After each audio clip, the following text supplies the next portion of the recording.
Ready? All right, let's call the meeting to order, please. Let's see. Mark Herman is excused. OJ Robinson is excused. His colleague Jack Daly is going to be sitting in for him tonight. First item on the agenda, consideration of the meeting minutes from January 5th, 2022. Anyone have any changes?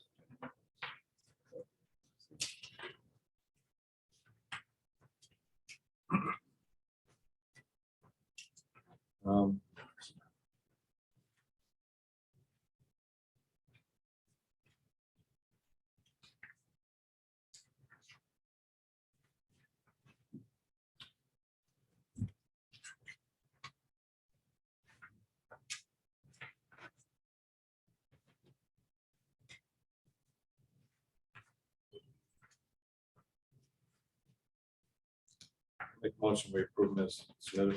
Okay, is there a second? Okay. All in favor, say aye. Aye. Opposed? Absolutely. All abstaining. That was easy. Jack abstaining. Well, no. Pat? Let's get through this. We'll get through it. Continuing another business. Please go back. Just me. Yeah, Jack abstained. It sounds like two. Okay. Let's see. This is the second public hearing, proposed amendments to the land use plan ordinance LUTO. First public hearing was held January 5th, 2022 at 6 p.m. The second hearing is tonight, January 26th. First one, non-conforming uses. Change the board having jurisdiction to determine whether or not to permit an expansion of a non-conforming use from Board of Selectmen to Zoning Board of Adjustment. We haven't made any changes. Does anyone have any further comment on that? I'll make a motion, we open to the public. Yeah, okay, second. All in favor? Aye. Aye. Either of you two gentlemen like to say anything? All right. Motion to close public hearing? So move. Second. All right, all in favor? Aye. Hey, what they say do take longer to get it. What's that? Joe? All do take longer to back.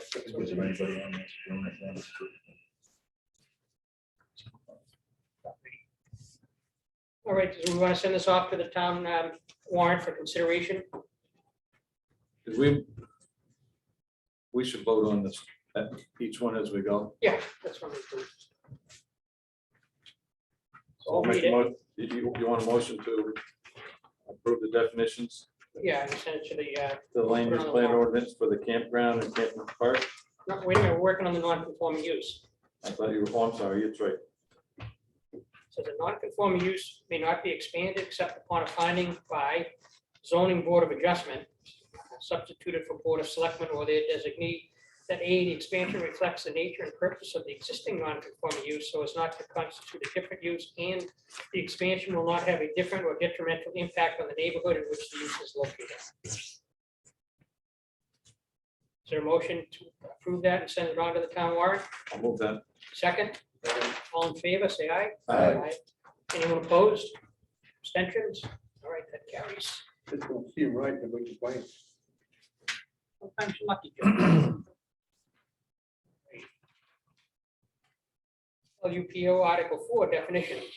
Add the following definitions to the land use ordinance: campground or camping park, disturbance, manufactured housing, and manufactured housing parks, including a reference to the applicable RSAs and repeating the language from the RSA.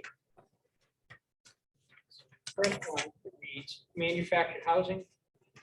Oh, no, that's different. Okay, We're just working on the definitions. So let's go over the definitions. right, it's the campground, the camping park, the disturbance, the manufactured housing. Parts including the reference. Carol, have you made changes to these? Shall have the same meaning. They're all in the, Yeah, I they're all- understand it, but you added the language that Peter Malia suggested. no, this is, well, Peter gave us contrary advice. We got an email from Peter Malia on this. where's that at? Oh, okay, I didn't get a copy of it.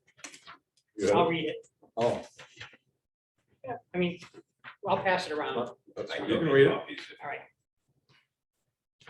I have that. All three definitions begin with shall have the same meaning as RSA. Then, however, definition follows. I think you should choose one or the other. Either the definition is the statute or remove the statutory reference and just use the written definition. Also, campground has a definition, then it has the definition contained in RSA 170E:55. Seems like that could cause confusion.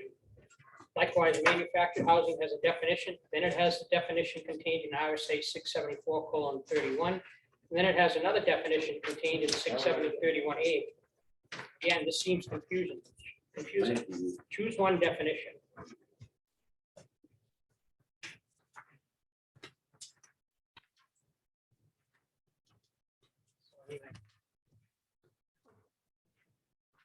So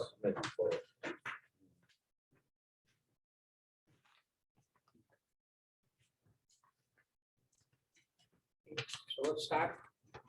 Campground. Camping spot.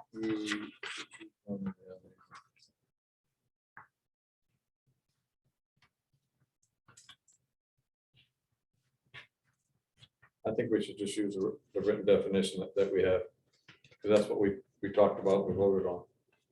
Well, I mean, the initial suggestion was just to reference the RSA, and then it was discussed to add the, drop the RSA within the ordinance. Does anyone have any thoughts? Well, just as an aside, not having sat in on all of your meetings, although I do listen to some of them on YouTube. One of the issues becomes the statutory definition has been through the courts. It's been vetted through the courts, and court cases result as the statutory. You put in your own definition, now you run afoul of the statutory definition. And like Peter said, you could use one or the other, but again, I'm just thinking if somebody decides that they want to sue, now they're going to say, hey, here's the statute. You can't supersede or contravene the statute and with your own language. So that's just a thought. But we have referred to the statute, We have said to it's the same have, as, refer to the statute and drop it in, we have both. we have both. And I thought he's saying choose one. Right, you're saying choose one. I mean, my thought is to just reference the RSA, then that way if it changes, Exactly. this up to you guys what you want to do.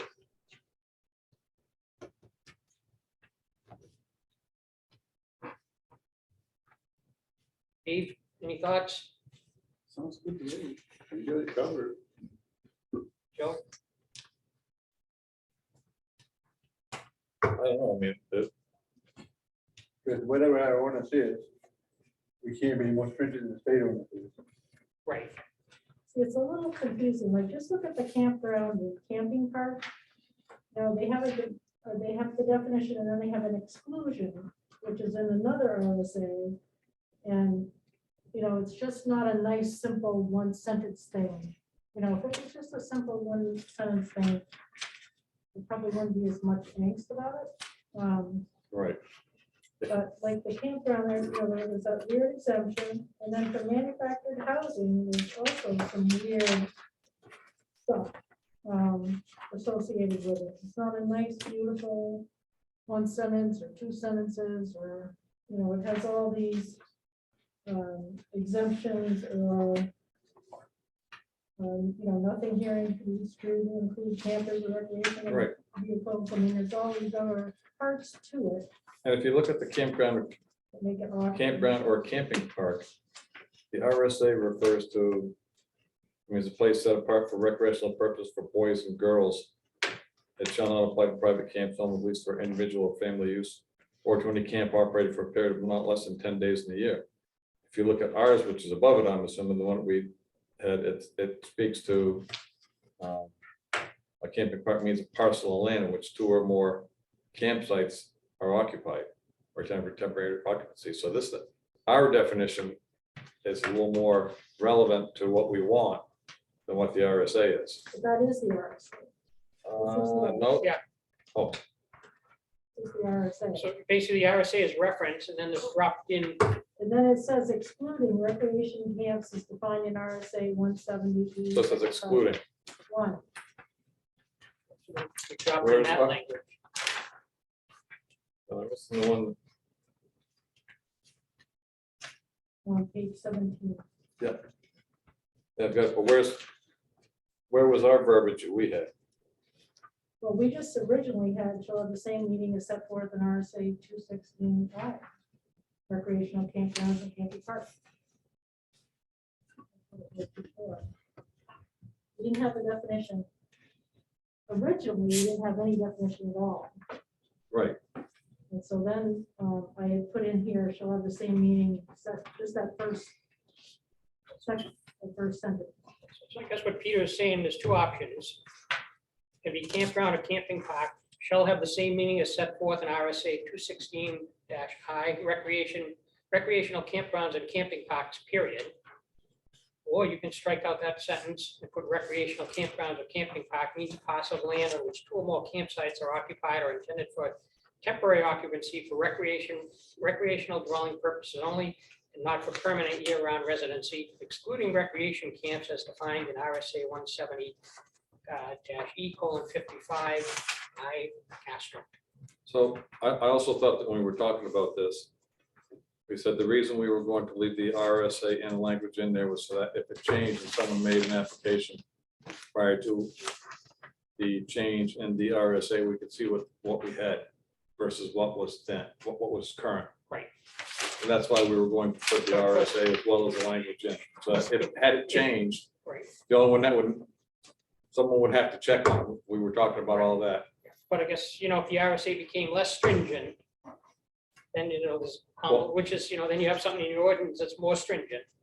Or it could be more stringent and someone comes in and says, I want to build this, I want to do this, and we say, okay, and then the RSA change and no one realizes it. And we give them permission, and we say, oops, sorry about that. It changed and you can't have this.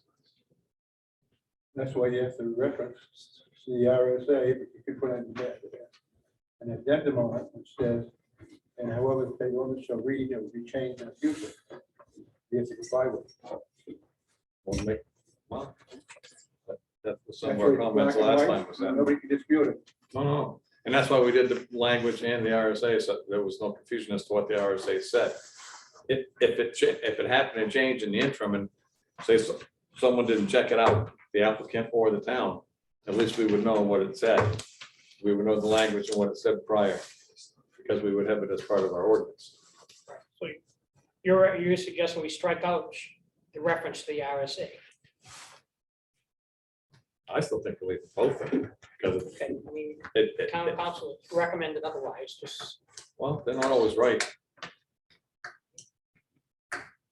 Remember, in every legal case, one lawyer wins. and One lawyer your loses. chance of 50%, no matter how good your case is. But you gotta understand what I'm saying. Do you Both understand what I'm lawyers win saying? because they get your dough. They get paid. Right.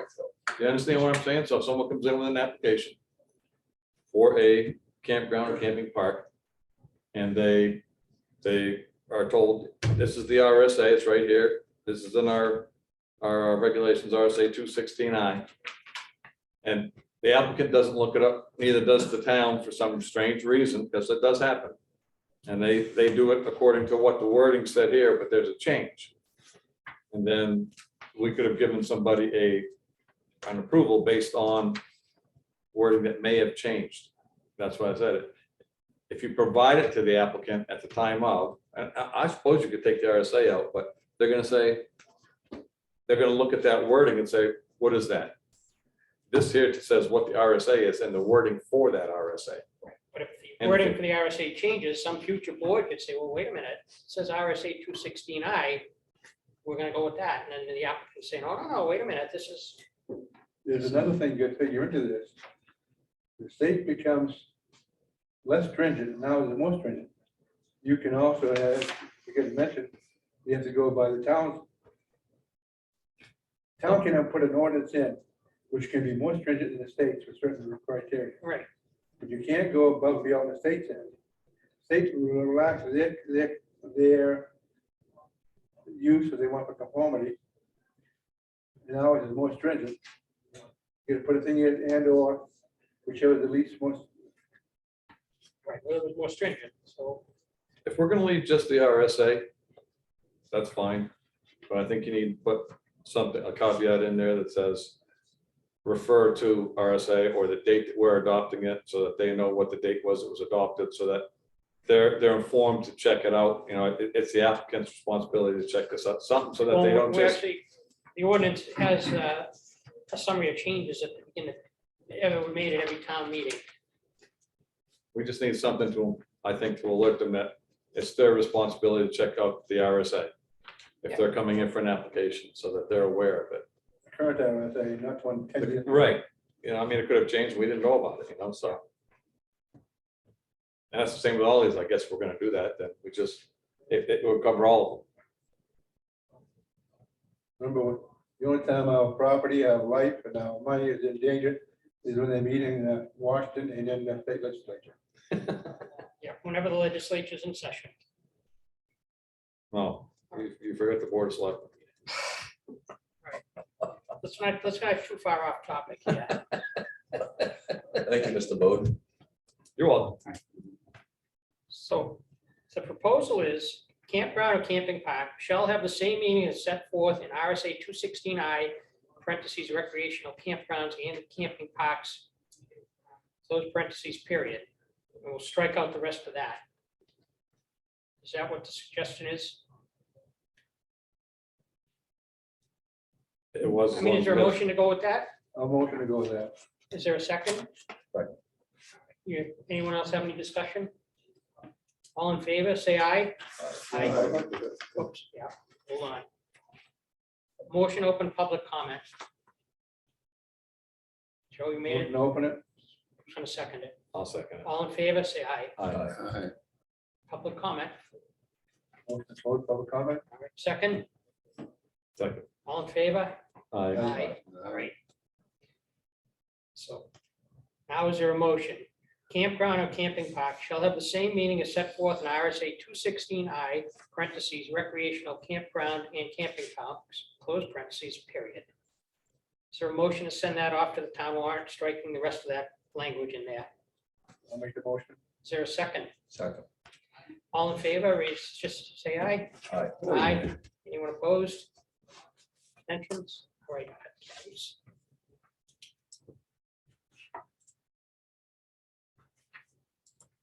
Manufactured housing. So, we're at the same thing. Can we put shall have the same meaning as set forth in RSA 215A:1 definitions, period, and strike out the rest of that? So moved.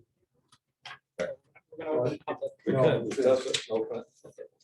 All right, is there a motion open public comment on this one? So move. Second? Second. All in favor? Aye. Anyone opposed? Okay.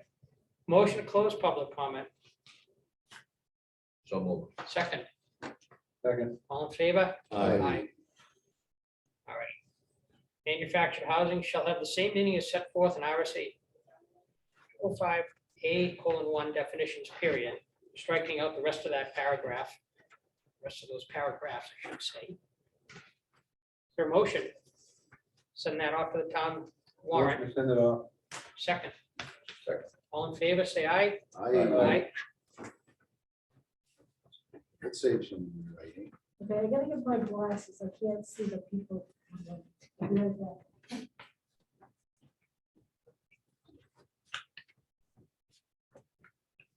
Next one is manufactured housing parks.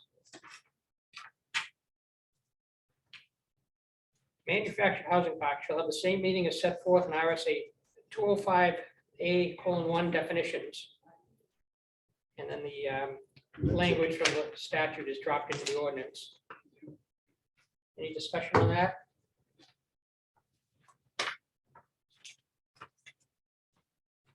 Going to be good to change it to manufactured housing park shall have the same meaning as set forth in RSA 205A:1 definitions. I'm gonna open public comment. Is there a motion? So move. Second? Second. All in favor? Aye. So those zooming in, if you want to say anything, please speak up. Motion to close public comment, So moved. second, Second. all in favor? Aye. Manufactured housing park shall have the same meaning as set forth in RSA 205A:1 definitions, period. And we'll strike out the rest of that verbiage in there. For a motion to send that off to the town warrant. So move. Second, all in favor? Aye. Aye. Opposed? Abstentions? Let's get that. Now we're gonna move on to disturbance. Okay, Ray, there's a, you took up this one. So if you have any questions, you said to us.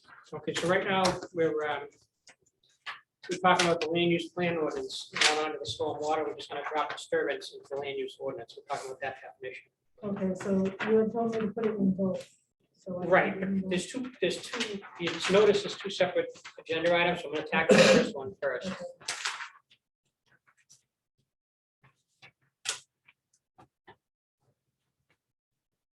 At 13, disturbance means filling, grading, dredging, mining, excavation, construction, removal of topsoil, removal of stumps, stockpiling of earth material, or any other activity that results in a temporary or permanent change to the pre-existing ground conditions or contours of both.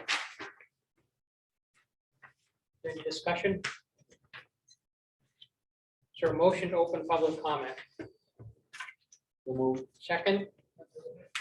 All in favor? Aye. Aye. Anyone else? Motion to close public comment. Second? Second. All in favor? Aye. Aye. Aye. Anyone opposed? Is there a motion to send this off to the town warrant as written? So moved. Second? Second. All right, all in favor? Aye. Anyone opposed? Any abstentions?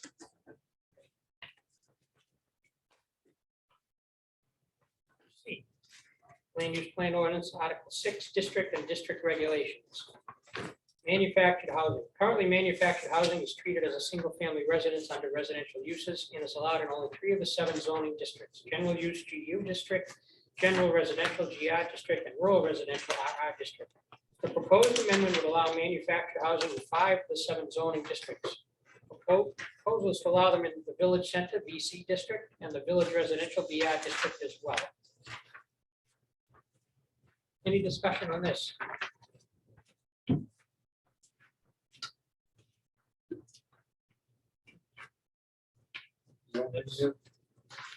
We're still in land and people put a Right. small lot, so it makes sense. Otherwise, you discriminating, people want to go. And put it up a big fancy,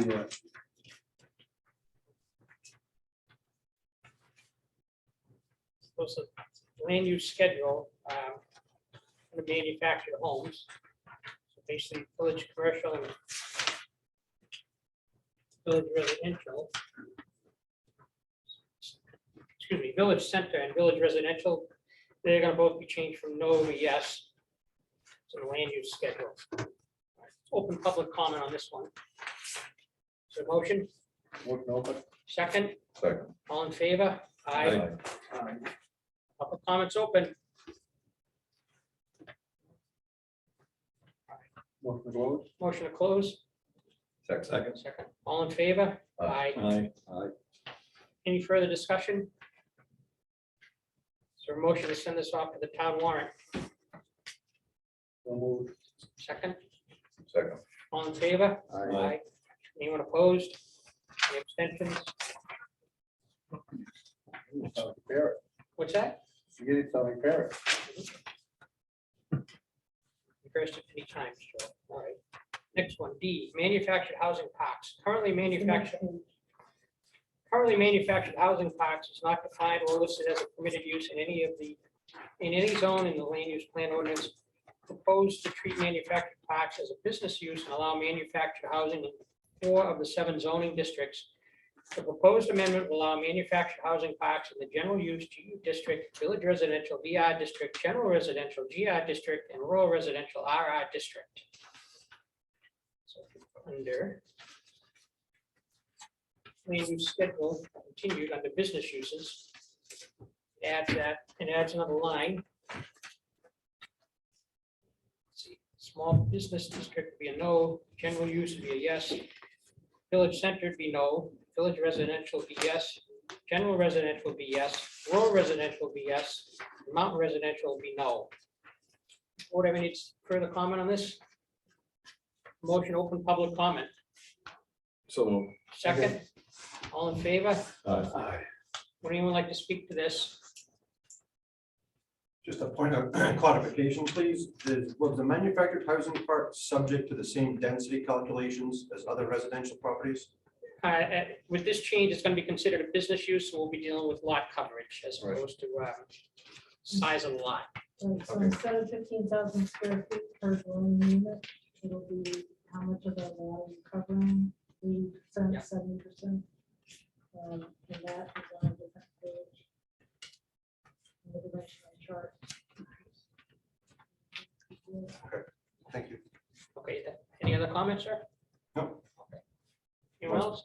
Motion to close. All right, is there a second? Second. All in favor? Aye. All right, any further discussion on this? Motion to send this to the town warrant as presented. So move. Second, Second. all in favor? Aye. Opposed? Abstentions? All right, that's on the way.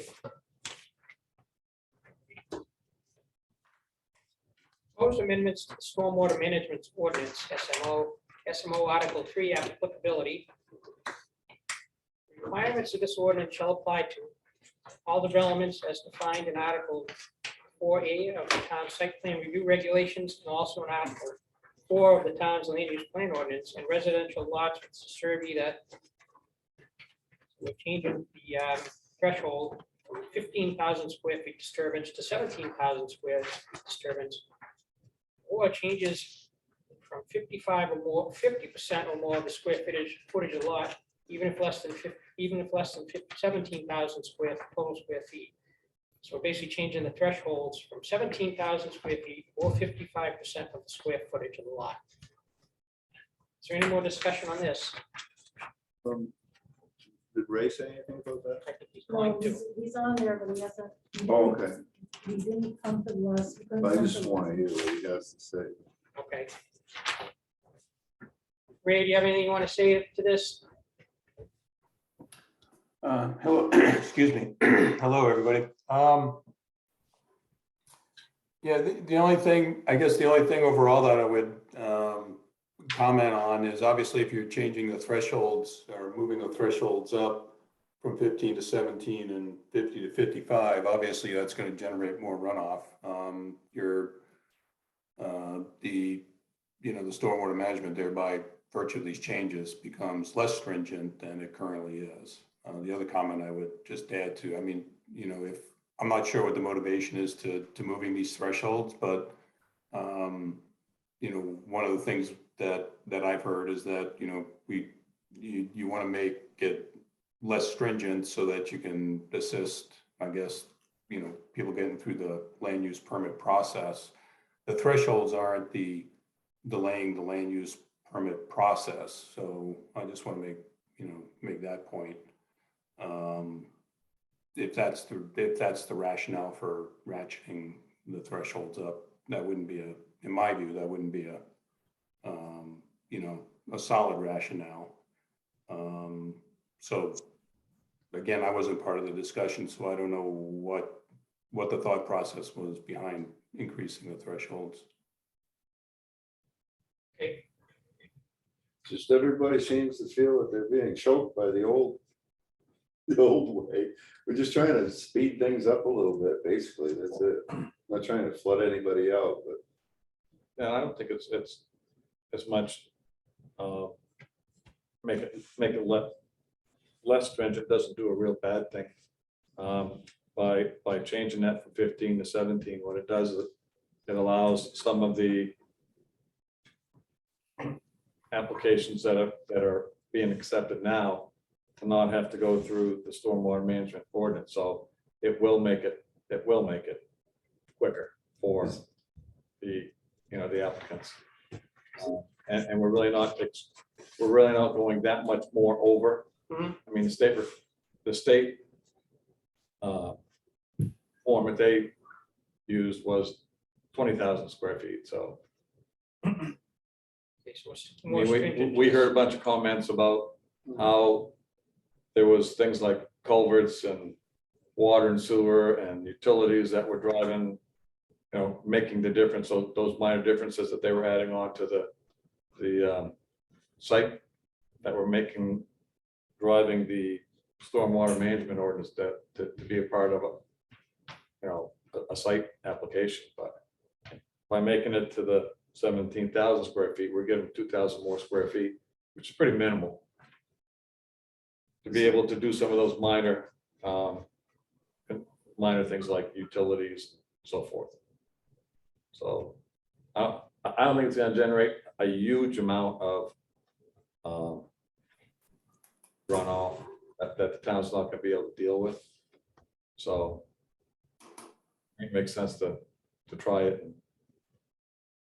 Plus on top of that, even if you have 14,000 square, 13,000, 12, they can have a severe problem, you go look at the lot.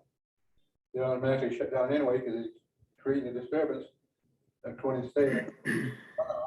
And erosion. Should have to correct when you proceed.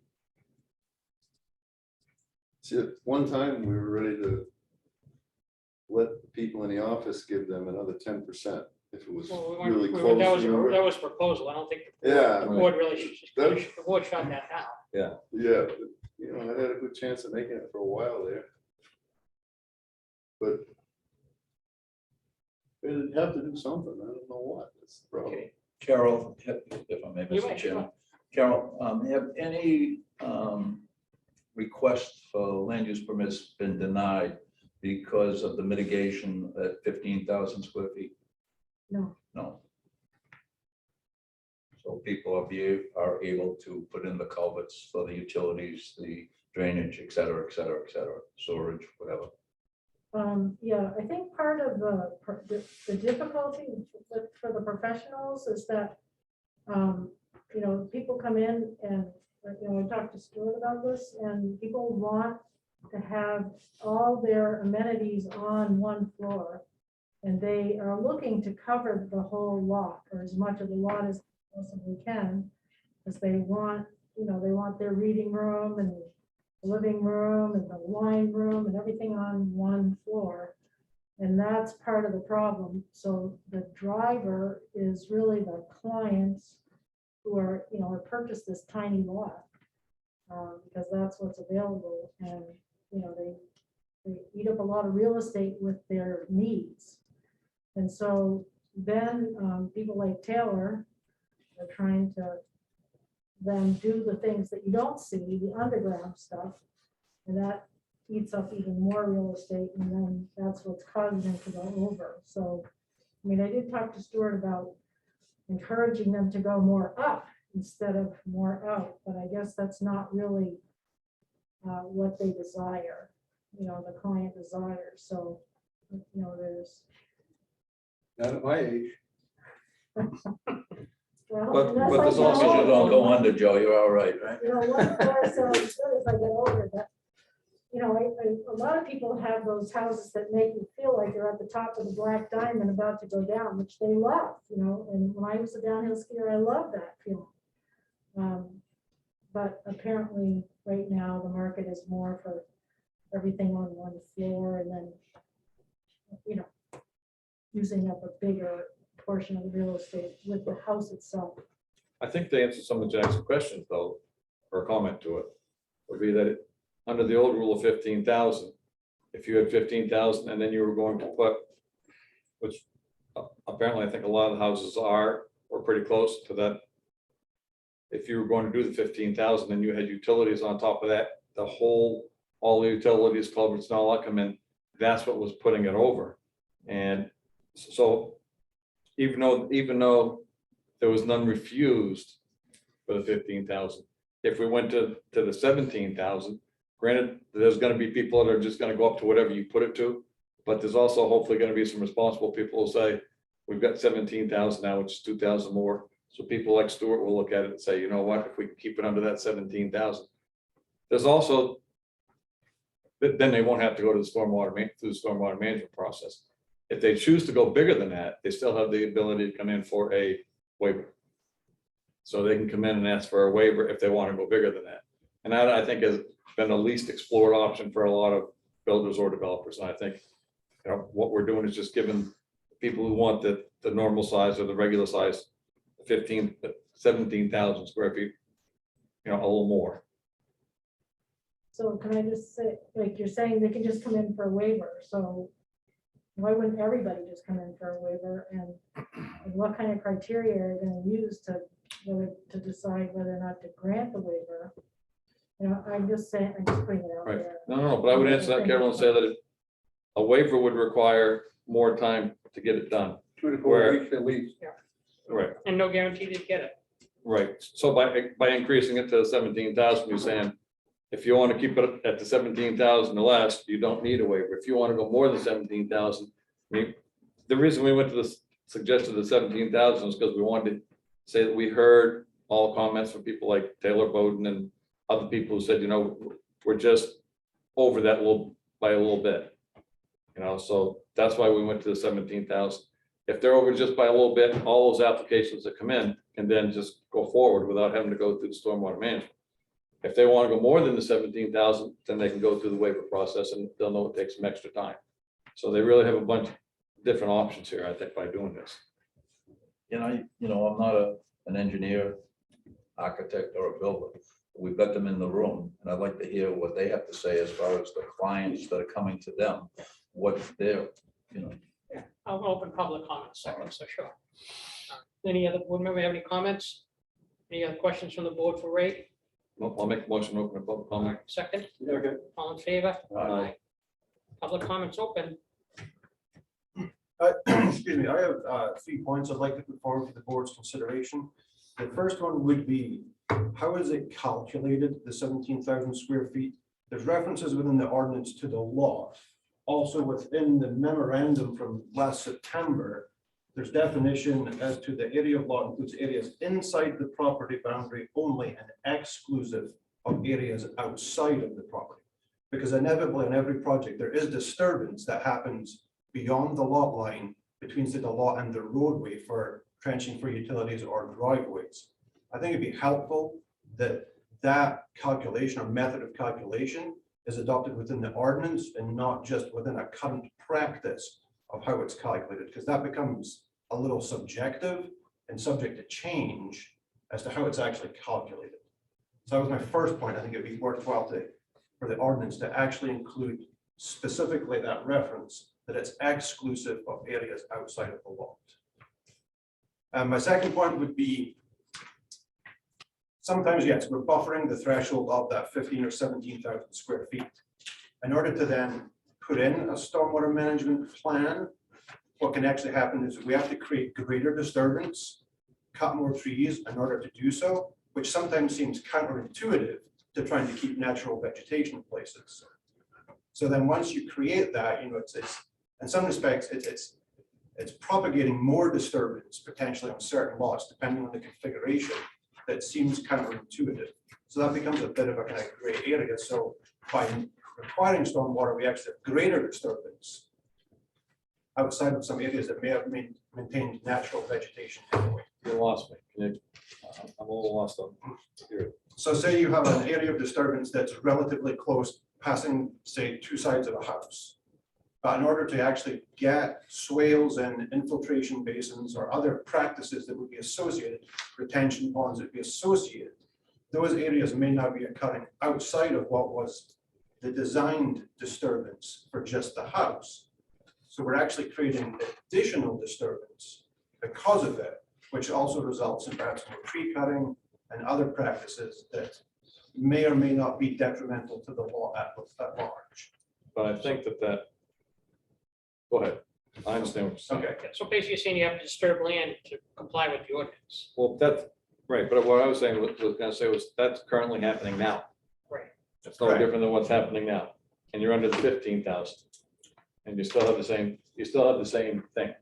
So under the regulations right now, you have 15,000 square feet. So if you have to disturb for a retention basin or whatever you gotta put in, that's still gonna come in under that 15,000 currently.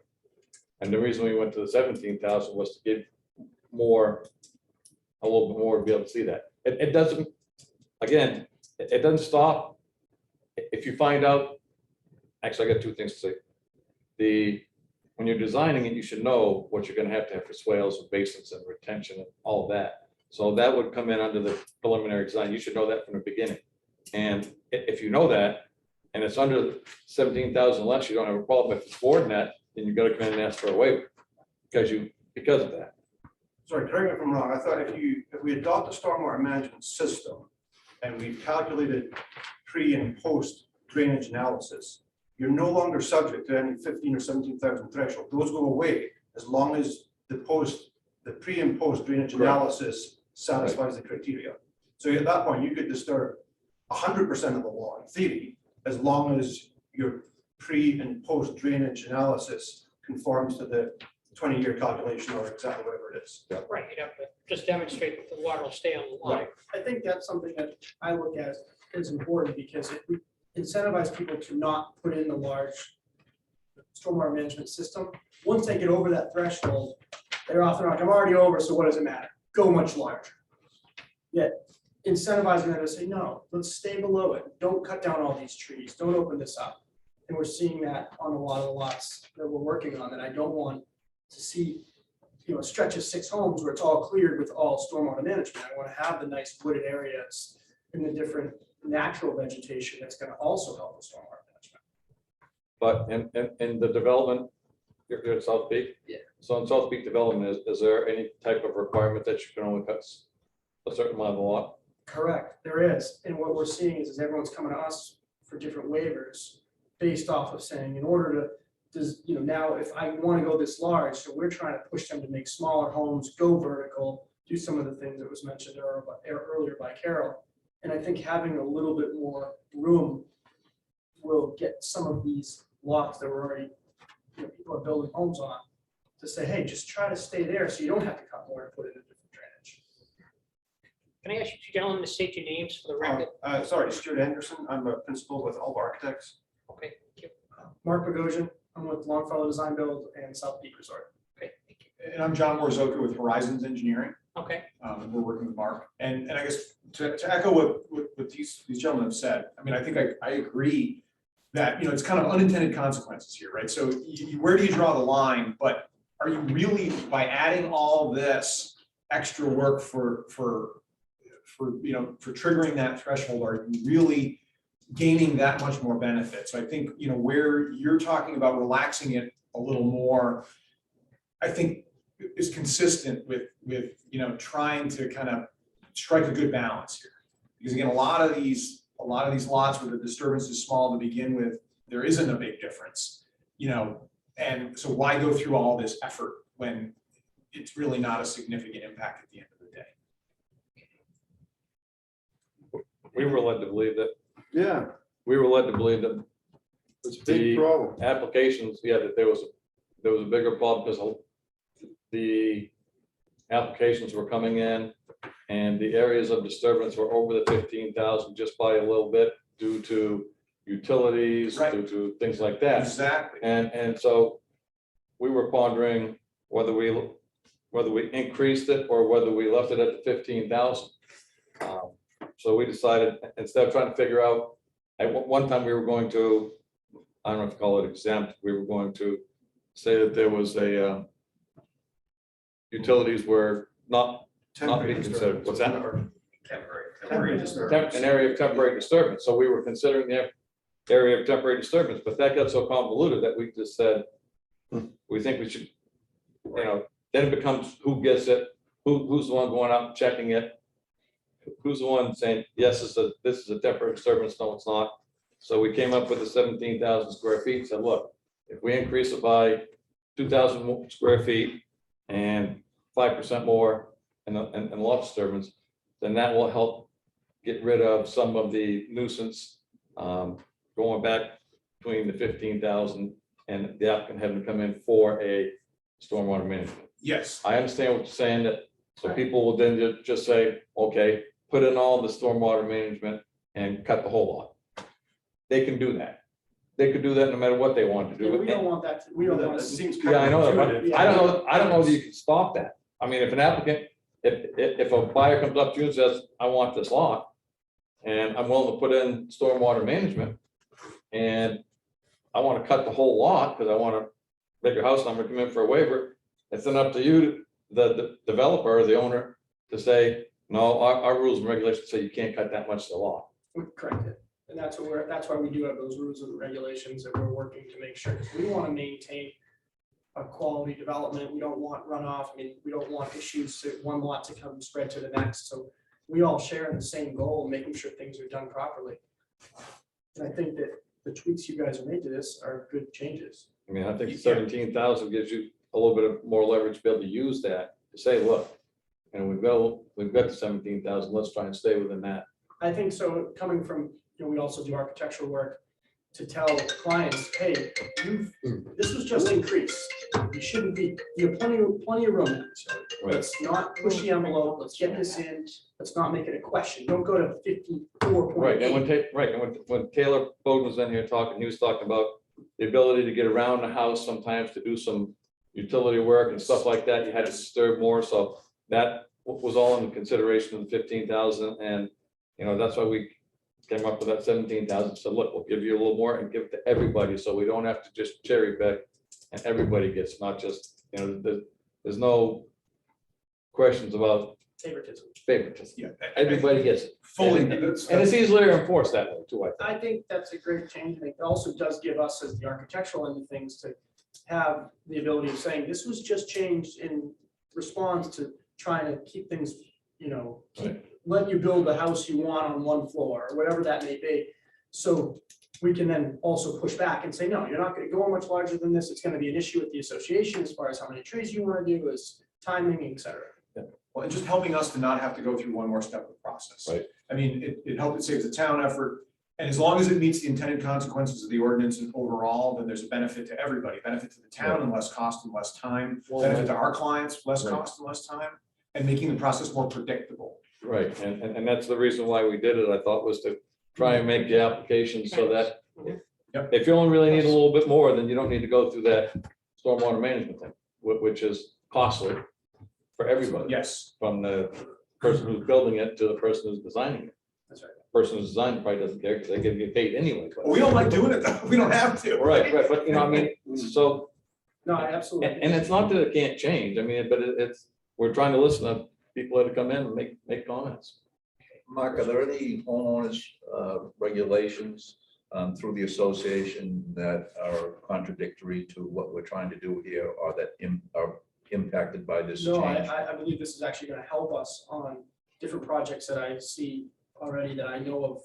This is that they're right on the cusp, and the concern is if they trigger that, they're gonna have to clear so much of that lot that we're Right. saying, now you gotta go back to the whole design just because you're this close and I think that one thing we're doing as an association is trying to give people as much information ahead of time.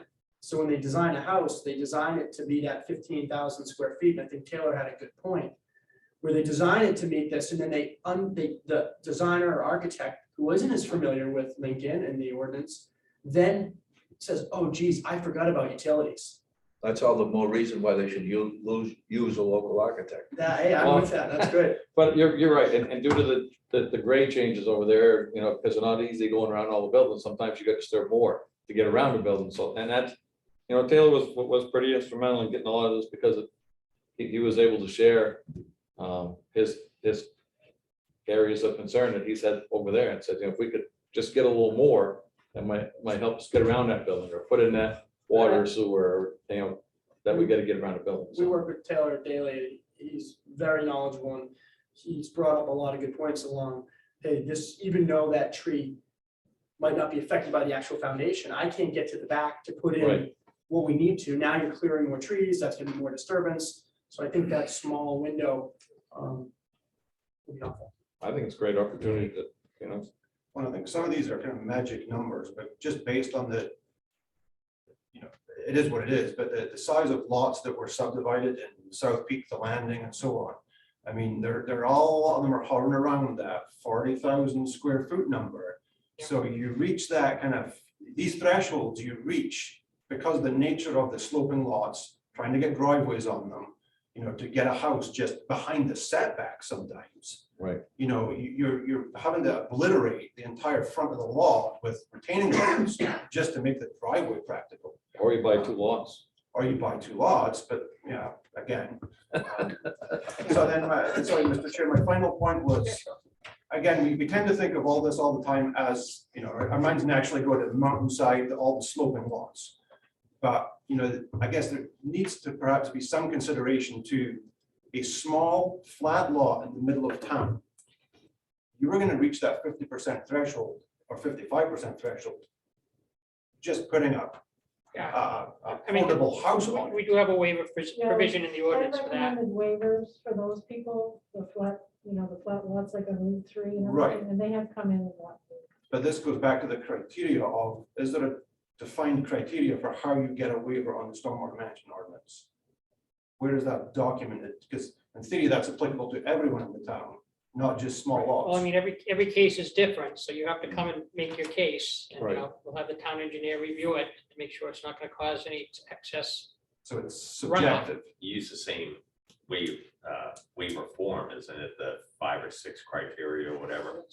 That's for the zoning board. That's the zoning board. Oh, the zoning so board. there It'd is just be helpful to us as designers to know if there's like 4 criteria you have to meet to get a waiver. What are those 4 criteria? Or if it's a 1 criteria or 2, is there at least some benchmarks somewhere that can be People that have referenced? come in have argued because their lots were flat, and Right. there was one case where we thought that the lot was flat, but really it dipped in the back, the terraces, camp one of our Dodge place. on the corner of Where Dodge the, where the Place. 3 foundations And, are. there was like a little ravine in the back and the water was going towards the neighbors in the back. So that was, And that ended up being a problem. so just because I think the lot is flat doesn't mean. No, but I'm just it's very hard to, if there's no defined criteria as to, Yeah, or benchmarks for what can receive a waiver and what can, it's subjective. right. I mean, every case is different. I mean, we try not to put criteria, because we don't want to discourage anyone from applying for a waiver that thinks they should have one. So that's part of the reason why we haven't. But I mean, But, if it meets the spirit of the ordinance, what we're trying to do here, then, we could give that consideration. for waiver. and that's why we're even changing this, because someone came in and talked to us, that more than one person, but and it certainly will help speed up the applications. Because, So just in terms of process, that you still need to secure that waiver before the town will look at a land use permit. if you go over the 17,000 square feet, And Or don't to do, secure a and don't do waiver. stormwater management. To not do stormwater management. So you can go over and do the stormwater management and continue on. Or apply for waiver. Right, I mean, a flat lot, it's not gonna generate any runoff. I mean, that'd probably be a good candidate for a waiver. I don't think there's I have no more. many left. Yeah. So, I have no more questions. That's why everybody's up on the I hill. think, I'll make a motion to close public but comment. I think I got some, Hey, sorry. Jimmy. yeah, go Yeah, ahead. this is Mr. Bowden. I don't have any more to add. I just wanted to thank you guys for seriously considering the concerns and the issues that I brought to you and for taking we're going on like 10 or 11 hours that we've sat in these 3 meetings and you guys listened to me. So I just wanted to say thank you very much. And I think you guys are working in a forward direction. Okay, thank you. Thanks for taking the time to come down. you buying a pizza? We're trying, we just Joe's don't want hungry. to muck it up, that's all. Hey, one question, you guys have like a maximum lot size, square footage you can build up there, right? That's correct. Are they sticking with that, or they're Yes. probably pushing that all the time, huh? It depends on the clients. We're seeing, with the smaller lots, we're seeing smaller homes and we're pushing for that. We're trying to get update some of the South Peak regulations and, what our guidelines are to try to be clearer and keep things moving on our end as smooth as possible while maintaining a quality neighborhood that's gonna. So you've got that under control, the square footage thing. I was working on But not all associations have that. There's some big stuff up there, that's what I was wondering. Yeah, so we have a maximum of 6,000 and a lot of it's being, we're getting strict on it. Some of the things that we're putting in as association, there was no policy if somebody went over that. What do? They finished rooms they weren't supposed to finish, they're finished, it's their home. So we're trying to make sure that ahead of time when we're looking at things carefully. My goal when I purchased the development, a few months ago, I'm here to stay, I'm here for the long haul. So everything that goes on from stormwater management to the roads to the infrastructure, that is very important to us. This is many years and I've had a home up here for years and I've gonna have a home well after this is all finished out. So having things done ahead of time that's right, having homes that are gonna fit the neighborhood, fit Lincoln, and what the goals of South Peak were from the get-go is very, very important to us. I won't tell you, but the guy who owned it before you and the one before that said the same thing. Just so you. But Paul, this guy's put his money where his mouth is. He came Oh, up- look, I'm not saying No, anything. no, let me finish. He put, $1.8 million bond, or letter of credit, excuse me, irrevocable for the water tower. This is something that since 2005, the fire chief and others have been pushing, you guys on the planning board have been pushing. This guy is, show me the money. He's shown us the money. So, I think we have to separate his actions and his commitment to the town from those previous. He And I agree. lives in the town. Actions Those speak, previously Texas, agree with Florida, that. wherever the hell they were. actions speak louder than words, Jack. That's exactly where I'm going, and I know where he lives, so you better. I'll also tell you, that's something we are here to stay. We're vested in this community. I'm not from Texas where I don't care what's happening up here. When I see South Peak on the agenda, I'm like, all right, I want to just see what's going on.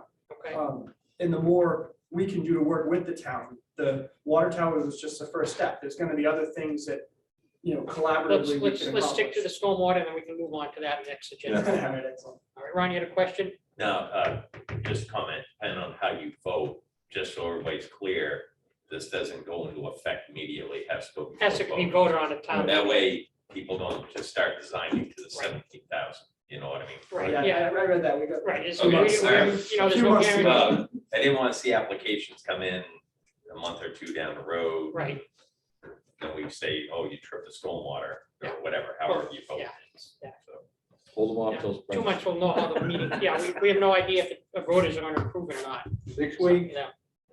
You said say something, Joe? they say in a couple months, 6 weeks, Yeah, tell me, that's flying by. Yeah. Okay, I just want it out there.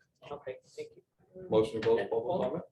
Or are we still in public comment? Just one more, Stuart, you comment, I believe this is interpreted, it's just this lot size, not any other, not areas outside of the lot. Talk to Ray about that. Yeah, I think, that, Ray is sorry. still there and Ray is the one.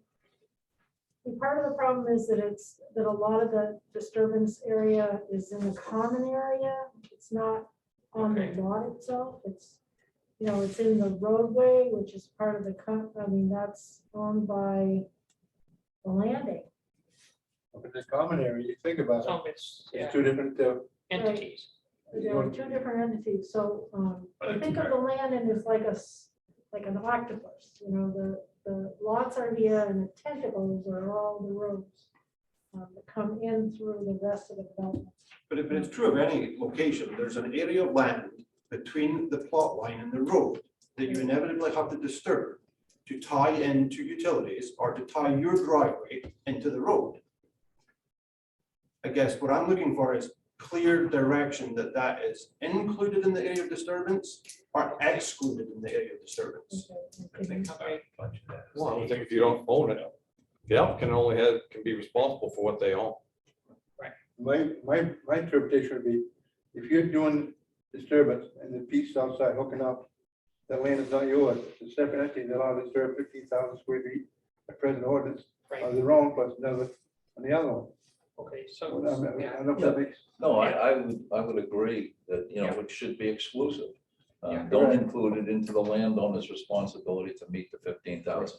It goes first, it's Right. by the piece of land you're making the application. so we can't make any more changes for the 2022 town meeting. This is just basically yes or no on this one. Yeah. But I mean, that's something we can talk about at a future meeting.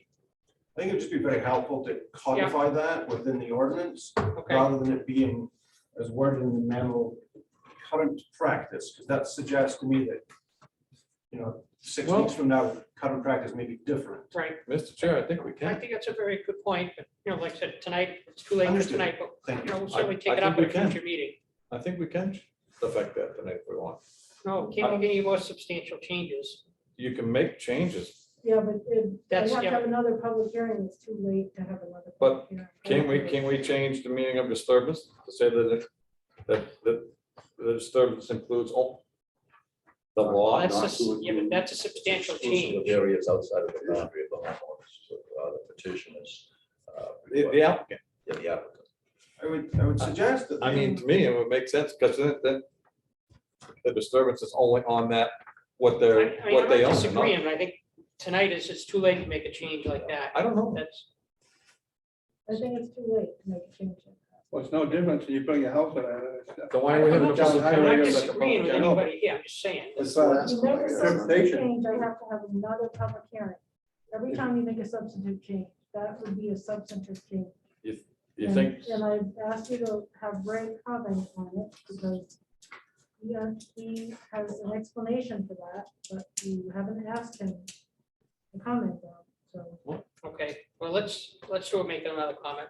I was just gonna say, I'm not sure it is a substantive change, because the way it's worded right now, it says the square footage of the lot. So all you're doing would be reinforcing and adopting what is documented as current practice within it. Right. However, I will add as a footnote, I believe on a project several years back, In Lincoln. inquired about this, and the town's attorney advised that it was otherwise, that it did include the area outside of the law. So that's my reason for bringing this up. There seems to be Okay, discrepancy as to how it's I calculated. think part of it is because of the AOT for the particular developments encompass the area and the drainage associated with the common area outside of the lots. It was all calculated, I think. you can't hold a property owner responsible for stuff that's happening on somebody else's property. I agree. But who's causing it?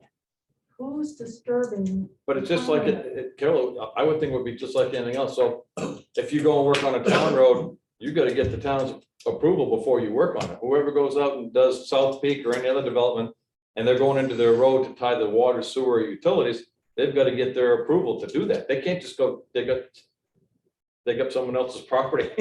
Right, but also any water that's gonna come off that disturbance or any possible damage that's gonna come from that disturbance, whose responsibility is that, the landing? Or is it the person who's developing the lot? It's not gonna be the landing. It's gotta be, because they don't own the law. It's up to the landing or the South Peak or anyone else to make sure that they've taken all the precautions that are necessary so that they don't have any problems. Oh. Can we listen to what Ray has to say about that? That's fine, that's fine. Ray, you ready to speak? Yeah, so far we've included disturbance is disturbance, right? Even the way you're changing or establishing a definition for disturbance, you make reference to temporary and permanent.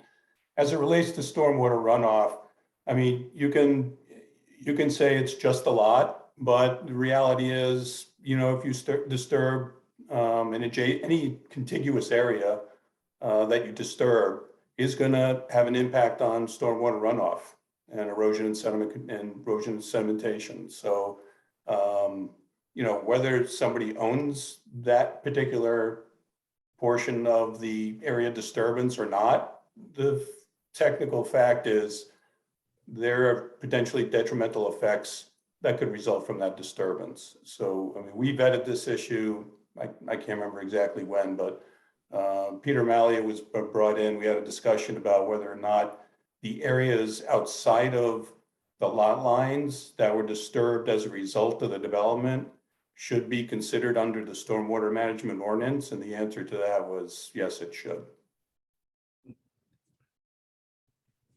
However, That was the determination that was made back then. Right. Whenever that was, a couple of years ago, I think now. Ray, if it's owned by, if the disturbance lot is owned by someone else, whose responsibility is it then? Say that again, Paul, I'm sorry, I didn't hear that. If the disturbance is outside of the applicant's lot that they own, so they're going, obviously we're speaking about disturbances where someone would tie on water, sewer, or utilities. And those are temporary disturbances at best, and they're short term, and they're being done on someone else's property other than what the applicant owns. So how do you, Well, I mean, if a property owner is developing their property and they need to, for whatever reason, disturb an adjoining property related to their development, from a stormwater management standpoint, it should be included because it's a disturbed area. If you just choose to ignore that area of disturbance, you're not taking into account the full area of disturbance. So it's, and the intent, as I understand it, the intent and purpose of the stormwater management ordinance is to address the runoff issues that the town has historically had. So if you just choose to ignore it just because it's, located somewhere else, even if it's contiguous to the area of disturbance, technically speaking, you wouldn't be looking at that correctly, in my view. So from my perspective, there's two types of disturbance. You got temporary disturbance that's related to construction. Yeah. And you've got permanent disturbance, permanent impervious surface that you're creating on these lots. Now, really the overall, as I understand it, the underlying intent or the overlying intent of the stormwater ordinance is to basically mitigate for runoff for the permanent disturbance on these lots. Now, I will point out also with the state of New Hampshire, with the alteration of terrain rules, they have some exemptions in there for linear utility projects. So basically when you're running water line, sewer line, whatever, it's temporary disturbance. You're digging a line, you're putting water line in, you're putting it back and the ground surface stays whatever it is. Those are exempt from the AOT rules, are exempt from the stormwater rules. So in a case where you've got a homeowner that, okay, they're here, they've got their house, they're gonna put their driveway apron in. Now that's impervious surface, but you usually have a little bit of driveway apron in the town right away or road right away, and then you're onto the lot. Your impervious is on the lot, but sometimes you may have to run down a little bit to tie into a sewer main, or you may have to run down a little bit to tie into a water main. That's temporary disturbance. It's going to be restored. It's off the lot. It's not going to be new impervious. It's not on the lot. So to me, it becomes a very slippery slope to applying that linear disturbance in a right of way that you have to run 100 feet down the road to tie in at the right point where Public Works or water and sewer wants you to tie in.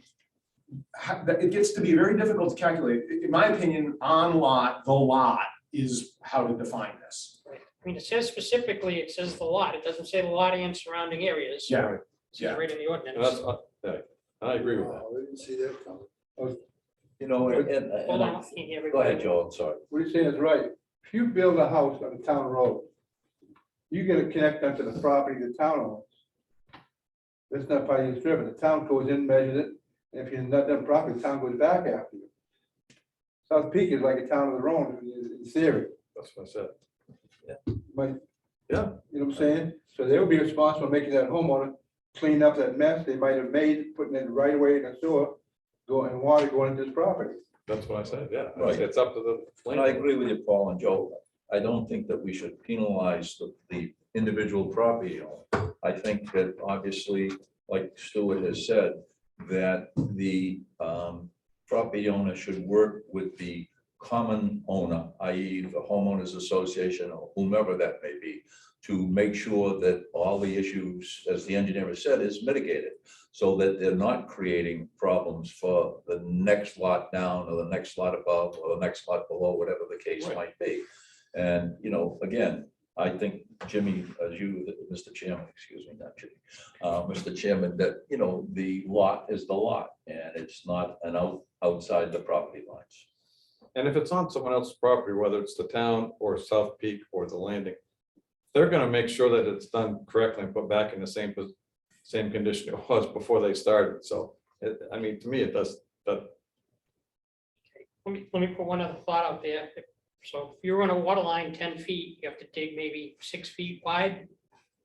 Potentially, could be more. Okay, but I mean, if you cut the trees and stump that area, aren't you creating more runoff by doing that? Not necessarily. So you're cutting trees and you're putting that water line in, but if you're not creating new impervious, so basically, you may have a minuscule change in the runoff coefficient before the trees grow back up again. Mhm. But I mean, now we're talking about, okay, a 6 or 8 foot wide trench by 50 feet. I mean, now we're really getting pretty far Okay. we're- down. But I I think mean, you're not even moving the needle on the stormwater model at that point. Mhm. So, again, I think it's speaking to the intent here and making it consistent and easy to interpret it. Again, to me, going off lot just it creates so much ambiguity in this. And how often do you go to connect to something that you, when you go off lot, that you're cutting a tree? I'll bet not very often. You're connecting a water and sewer, it's on pavement. You're connecting a cable TV or a telephone line or a power line. It's in a conduit that's along the side of the road with no TV, no trees anyway. So you really, when you go off lot, the conditions are already set. But very seldom are there trees off the lot where you're gonna cut a tree to put a water line off the lot. If I could just weigh in on just a couple of comments. Number one, we have done reviews on lots where they've cut down trees in order to put in utilities. So it's not a slam dunk that all utilities are, not going through, wooded areas. And number two, I would take exception to the comment that was made about, the change in condition in terms of the ground treatment. If you take a wood lot and you turn that into a lawn, you're gonna have more runoff. That's just a fact. Whether it's a utility trench, going from a wooded area to a grass area, that's just the way it is. And I can't imagine any property owner that would allow trees to grow up over their utilities. They probably would, maintain it as a lawn area, and they should. So just wanted to put those comments on the table for the board's consideration. I point out that we're not talking about it on the lot. On the lawn, We're talking right. about off the lot. Right. Ray, I have a question for you.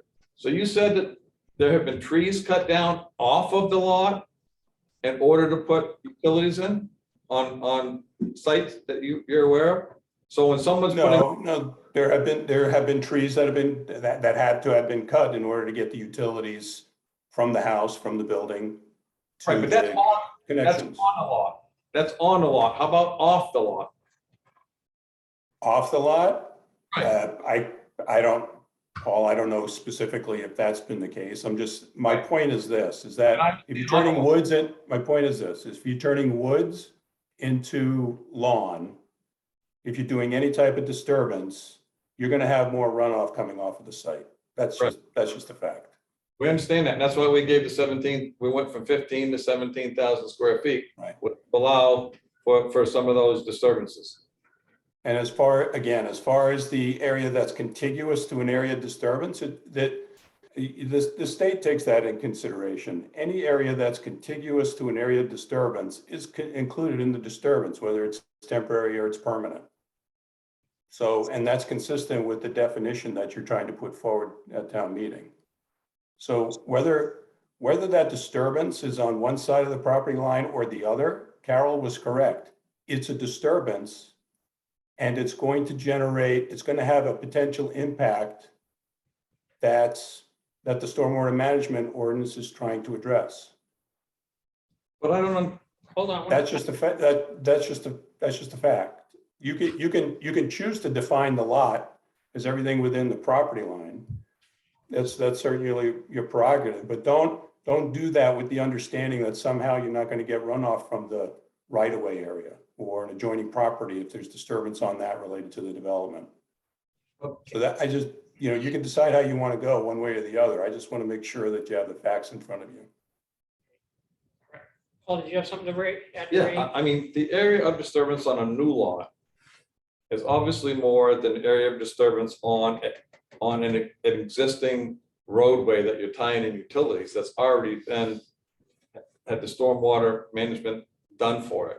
So it's not like, as long as you're putting it back to the way it was, that area that's already been disturbed on someone else's property where you're doing those tie-ins has already gone through a stormwater management process. So Yeah, to me, Paul, you have right-of-ways without driveways in them. So if you're going to if you have a right-of-way that's low, that's a grassed area, and now you're putting a driveway across it, are you suggesting that the runoff from that right-of-way is going to be the same? on the rock, Yeah, if you have a right-of-way and you're putting it, this is just, again, we're talking about single-family house lots. So if the lot currently has, the right-of-way currently is wooded, some of the right-of-ways are wooded. They have vegetative growth on them. So if you put a driveway across that right-of-way, are you going to have more runoff from that right-of-way or less, or is it going to be the same? but a right of way, the right of way, Ray, I would assume to be owned by somebody different, and there's very few, I don't know, have you seen many right of ways and applications come in that there were utilities or something put on in any of the developments that have been proposed today? Or, I think we're, the issue isn't ownership. The issue is, again, your stormwater, the intent and purpose of the stormwater management is to control your stormwater runoff and to prevent excessive erosion and sedimentation coming off of those sites. So ownership isn't an issue here. It's just, are you going to increase more runoff on areas that are contiguous to the development, that are outside of the property limits of the development? And the answer to that is, if you're going to disturb it, if you're going to change the ground condition and the ground treatment, if you're going to take, if the right of way is wooded and you're going to put in a driveway, the answer to that is you're going to have more runoff. So you can exclude it if you like, but don't exclude it with the understanding that it doesn't matter. That's my point. I understand that. All right, Ron, you've had your hand up for a while.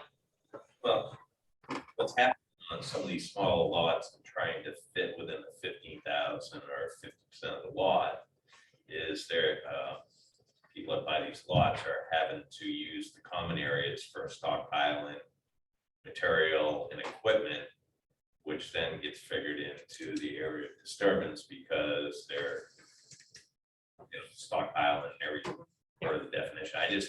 We're all talking about, right now, we're talking about water lines, whatever, temporary disturbance. But we also have issues with small lots and they're trying to fit a very nice home in that lot.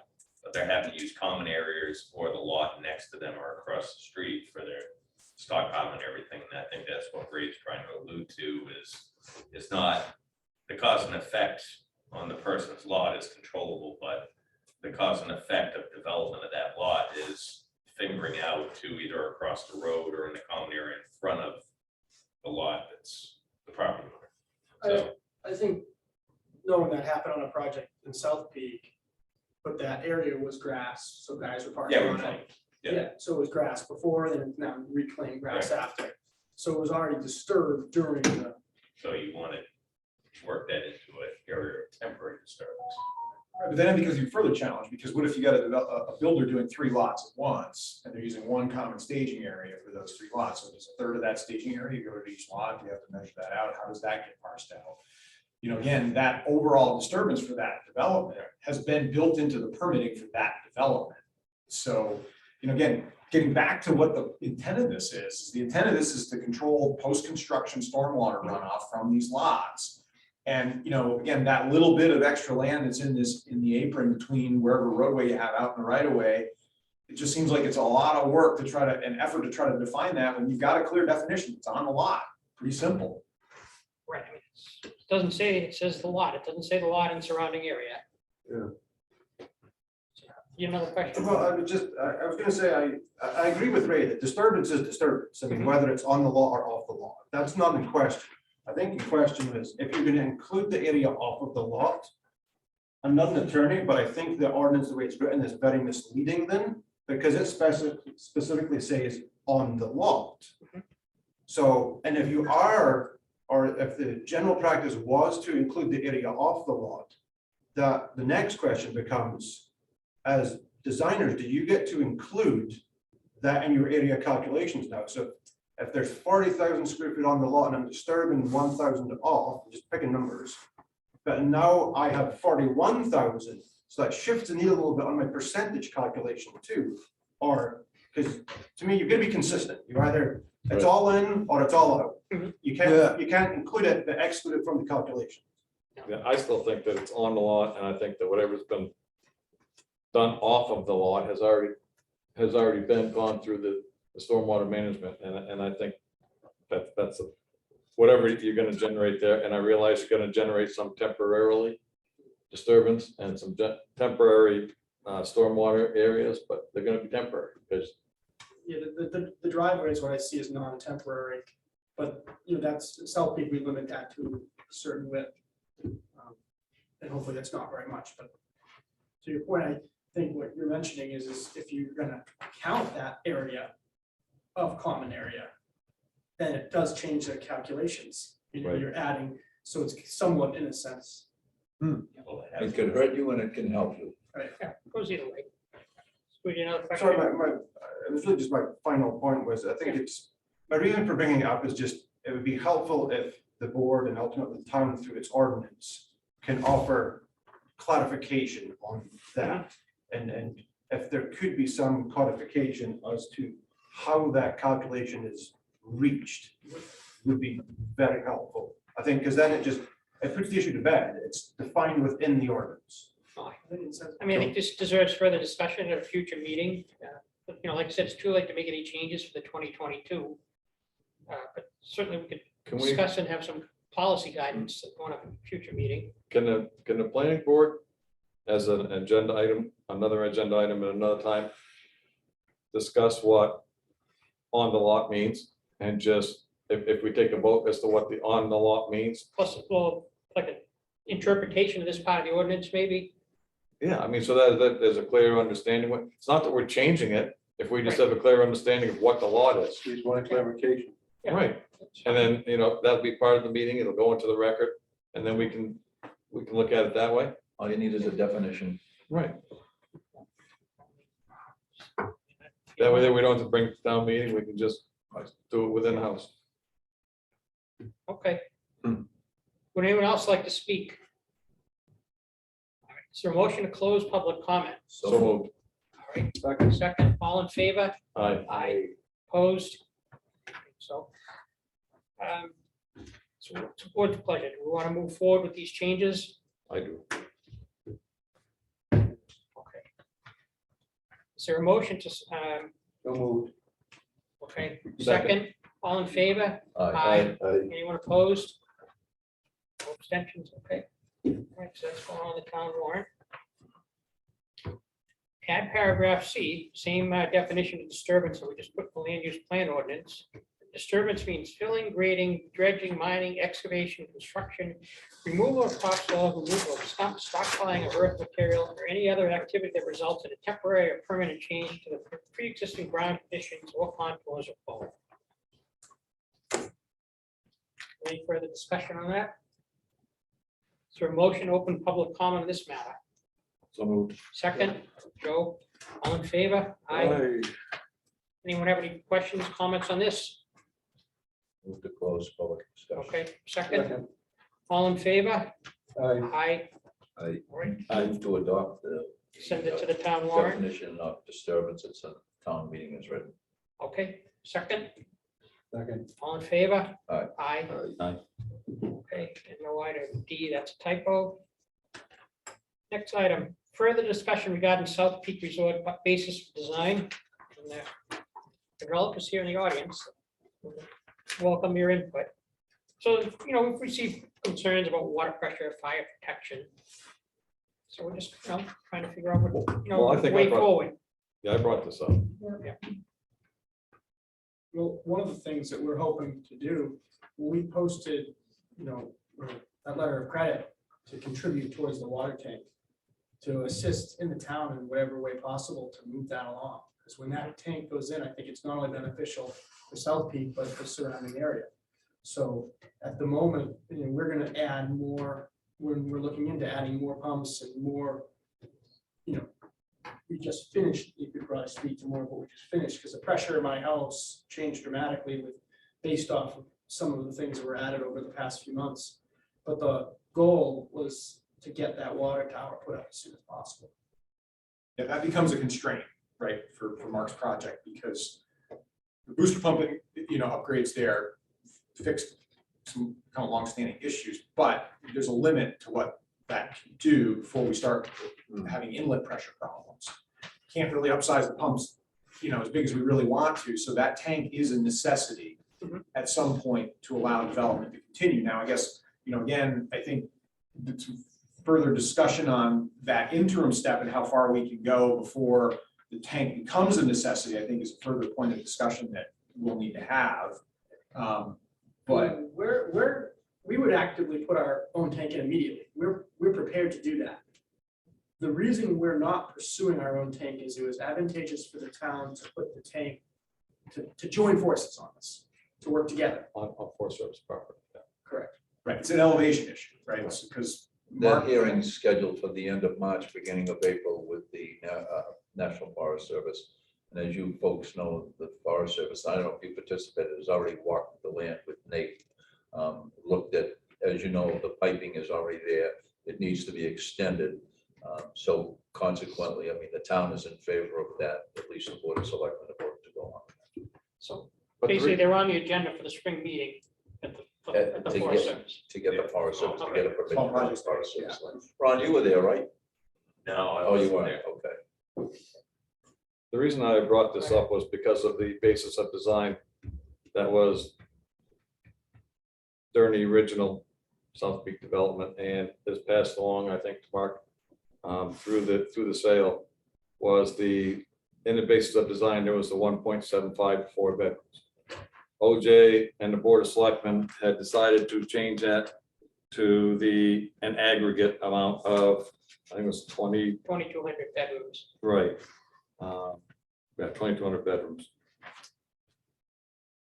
I don't think that the Board of Selectmen can do that, first of all. I think that the basis of design is a document that was attached to the plan phase development approval. And while I share the same feelings that Jack has, that Mark's doing the right thing by putting that tank in, and he's definitely helped the town, I think that it needs to be, Mark should come into the planning board and change that basis of design to whatever he wants it to be. And the reasoning should be that they're gonna put a tank in, there's gonna be more water there for fire protection, there's gonna be more water there to increase the size of bedrooms in the units, whatever size he wants them to be, 8-bedroom, 10-bedroom. But I think that should come in, and that's a change that should happen at the planning board level, so that it's in a document that you have that. It's not just, right now, the basis of design is a document that's been referred to numerous times. From the town of Lincoln, from their engineers, from the past owners, and it's all been the 1.75 to 4. And I know you probably want more than that, maybe you don't, I don't know. But if you do want more than that, I think it should come into the planning board and it should be changed at the planning board level. I'm not saying he should be denied that. I think he's going above and beyond with the tank. I think he's doing a great thing, but it should come in and it should be discussed, and Mark should say, look, we're gonna put this tank in, and therefore I would like to have 8 to 10 bedrooms in every house.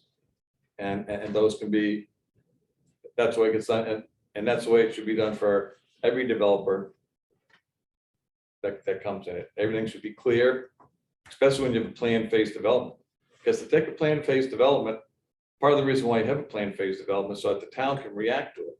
So they're in that basis of design, the 1.75 to 4, that's where all the water calculations came from, the sewer calculations and everything else.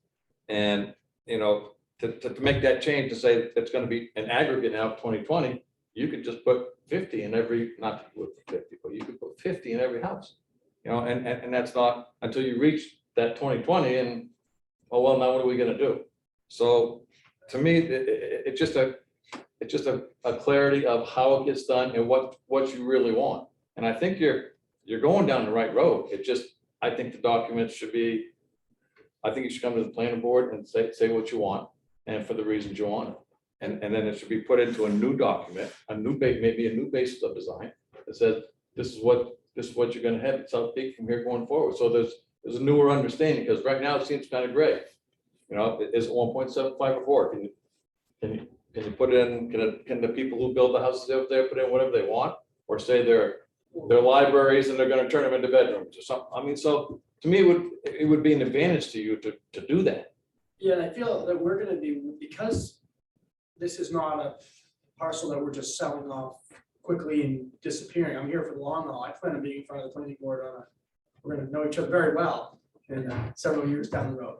So I can't speak to the legal end of this. This isn't my expertise. I wanted to come, so, kind of observe what's going on. So I'd have to defer to my team on some of these questions. But as far as our intentions is to work with the planning board throughout this entire process, because there's going to be numerous things that are going to come up that no matter how much we try to pinpoint what it is that we're doing, when we're on unit 900, we don't know at that point, is it going to be all 1 bedrooms, or is it going to be really desired to be 3 bedrooms? Is it a condo? Is it a hotel unit that unit counts? And my intentions would be at that point, coming each step of the way to work as a team to make sure everyone's on the same page. But we're already behind the 8 ball a little bit, because in order for it to be a planned phase development, it's supposed to have fire service to all units, all homes, and it doesn't. Hemlock doesn't have fire service. And then now we've got there's a 1.75 for it, which is the basis of design. So, but I think, and then you have, and then there's the master plan, which you probably want to change some of that. Maybe you want to change some of the architectural, or maybe you don't. Maybe you want to change whose responsibility is what, or how big a house they can put. But to me, it would make sense to have the new owner come in and say, we would like to change the basis of design, and we're going to put fire protection on that, and we're going to change some of our master plan, so that going forward, there's a new document that would substantiate the reasons why you're doing stuff, and what as a result, you're going to get X amount of bedrooms more, or you're going to get X amount of square footage more, or you know what I mean? It just makes sense, because we don't have that. And I think that I point out, I don't know exactly what we want to do with the entire property yet. That we are in the process of planning that. Now, as we get further answers, when I said how many single family homes versus how many condo units versus, all those details we're trying to uncover as quick as we can. But what we tried to do, the first thing I realized we were behind the 8 ball in this entire development. And one of the reasons I found out about this was living in the neighborhood and being there and watching the disorganization of the previous owner and the water pressures and things not getting addressed. So as soon as we purchased that, within weeks, we came to the town and said, listen, we need to address the fire protection. We need to address the water tower. What's the best thing to work together? Do we immediately start putting our own tower in, going as fast as we can to do that? Or it was talked about that it would be beneficial to the town to say, no, let's work together on a tower. The money that we had allocated for ours, we quickly put aside, so that's already been in as far as my cash flow goes, it's already been spent, meaning you understand that. Yeah. And now we're looking at it saying, let's get that addressed, and it's in the town's hands to do that. We'll assist wherever we can. Anything else that comes up, we want to keep coming to the board early on. We have some lots we want to subdivide that are already down there on streets that are there. That's where we're going to be in front of the next meeting to just talk about what we're doing, informally. As we get information, we'll be very quick to bring it to the board and show you this is what we're looking to do. When we get closer to a master plan, having more clarity on hotel rooms versus condos versus bedroom counts sounds like a great idea. I just don't know if we're quite ready for that on our end. But then until then, in my estimation, what governs the South Peak development is the existing documents, which is the existing master plan, the existing basis of design, and the existing approval that was given. So the only thing that's changed is the developer agreement between the town and you that was just recently updated. I got a copy of it here somewhere. Well, Paul, It was just recently updated, if I but may, obviously, Mark's decisions are market driven. What is the public going to buy? Are they going to buy condos? They're going to buy single family homes, what have you? Feds are going to raise interest rates.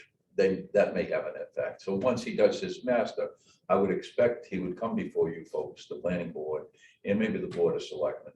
Because one of the things that I, as a select person, are concerned about is storage in the town and the impact of another 1,600 bedrooms or 1,500 bedrooms. And, are we going to have impact fees imposed on the developer so that, you know, the town doesn't have to read all these costs, or like Mark said, work together like on the water tower.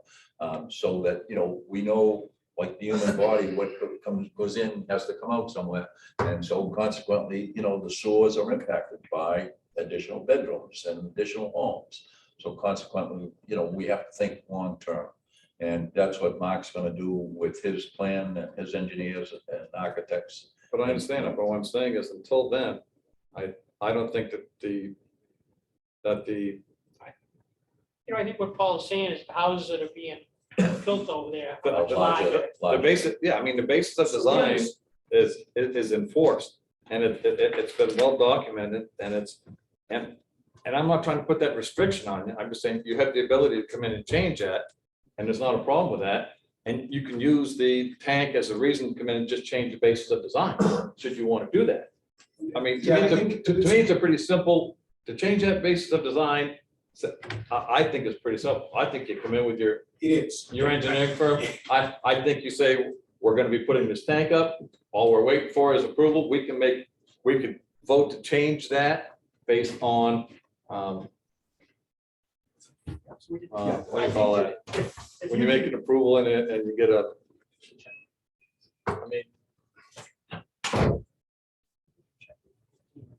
I mean, to me, it makes. Yeah, so I think, so the basis of design report, I mean, this thing's pretty old, right? I mean, let's all admit, this thing's been around for a long time. Well, so is everything. I Yeah, mean, the whole master plan development, is right. good.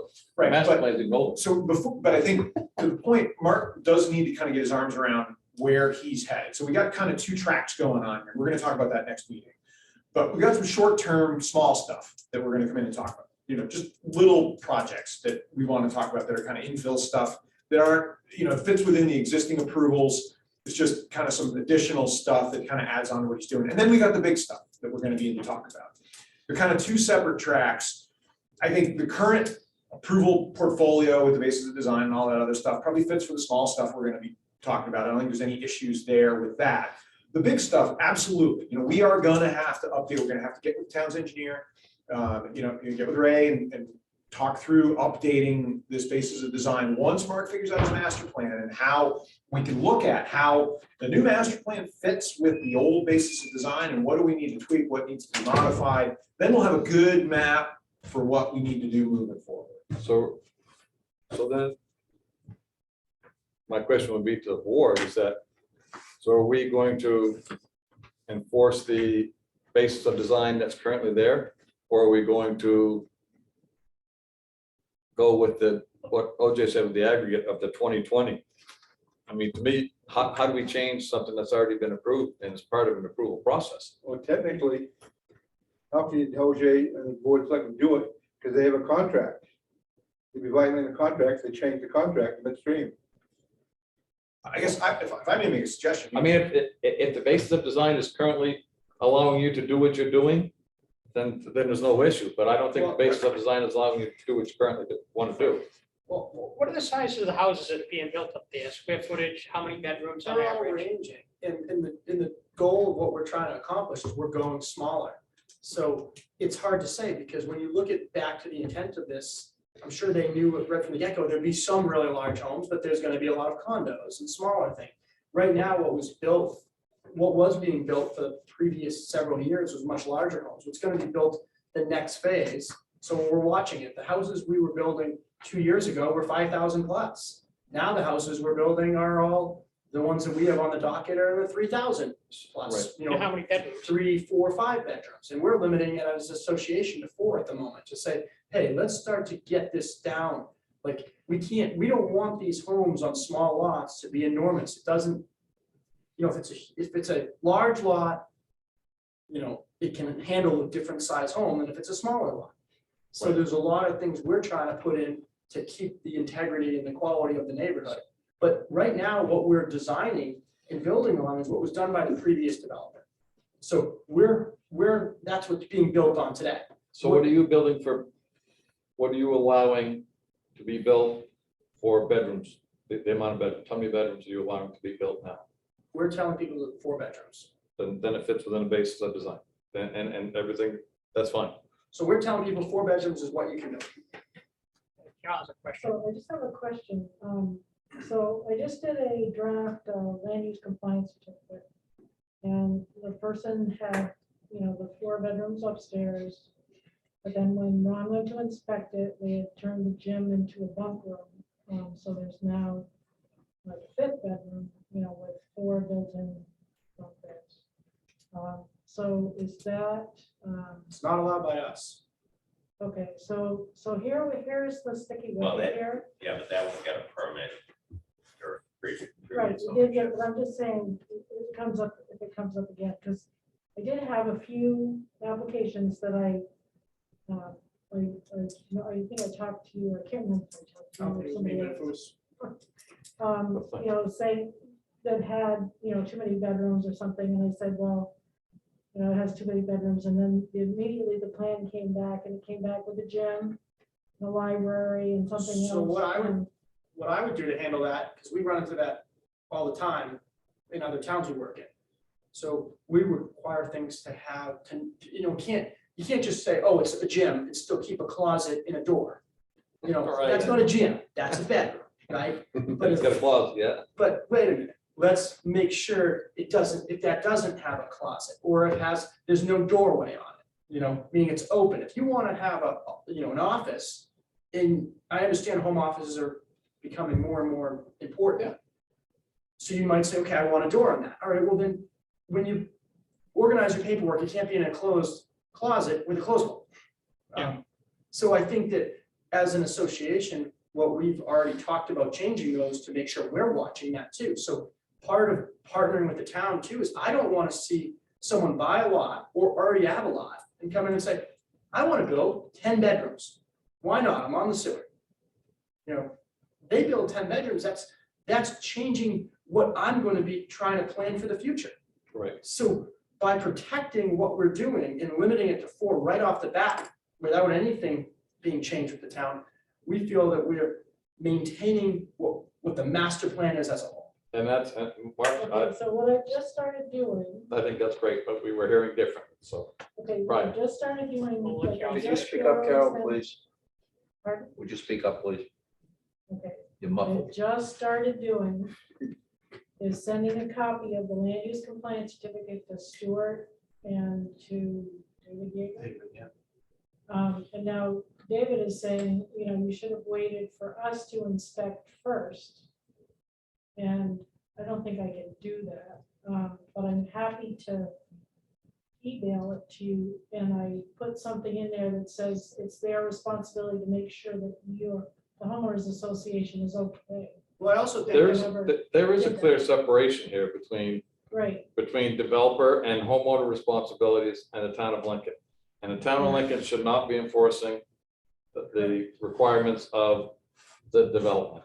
It's up to the town to enforce the requirements of its regulations. So to me, there's 2 areas that it's actually a great thing, because you on one hand can enforce the 1.75 to 4.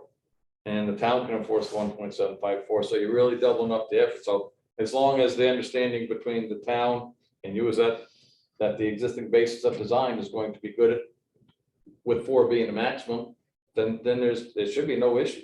And then what I did is. And there's no need to make an aggregate 20 bedrooms, so. Well, the reason I looked at the bedroom count too is if it's 2020, if there is a home that wants to have more, someone else has to have less. Right, there's only so much water and soil to go around. Right there. And if you look at it, that if you take it and say, okay, I'm building, and that was how I am treating it from the get-go, that I know people are upset right off the bat. People were designing homes with my company when this changes.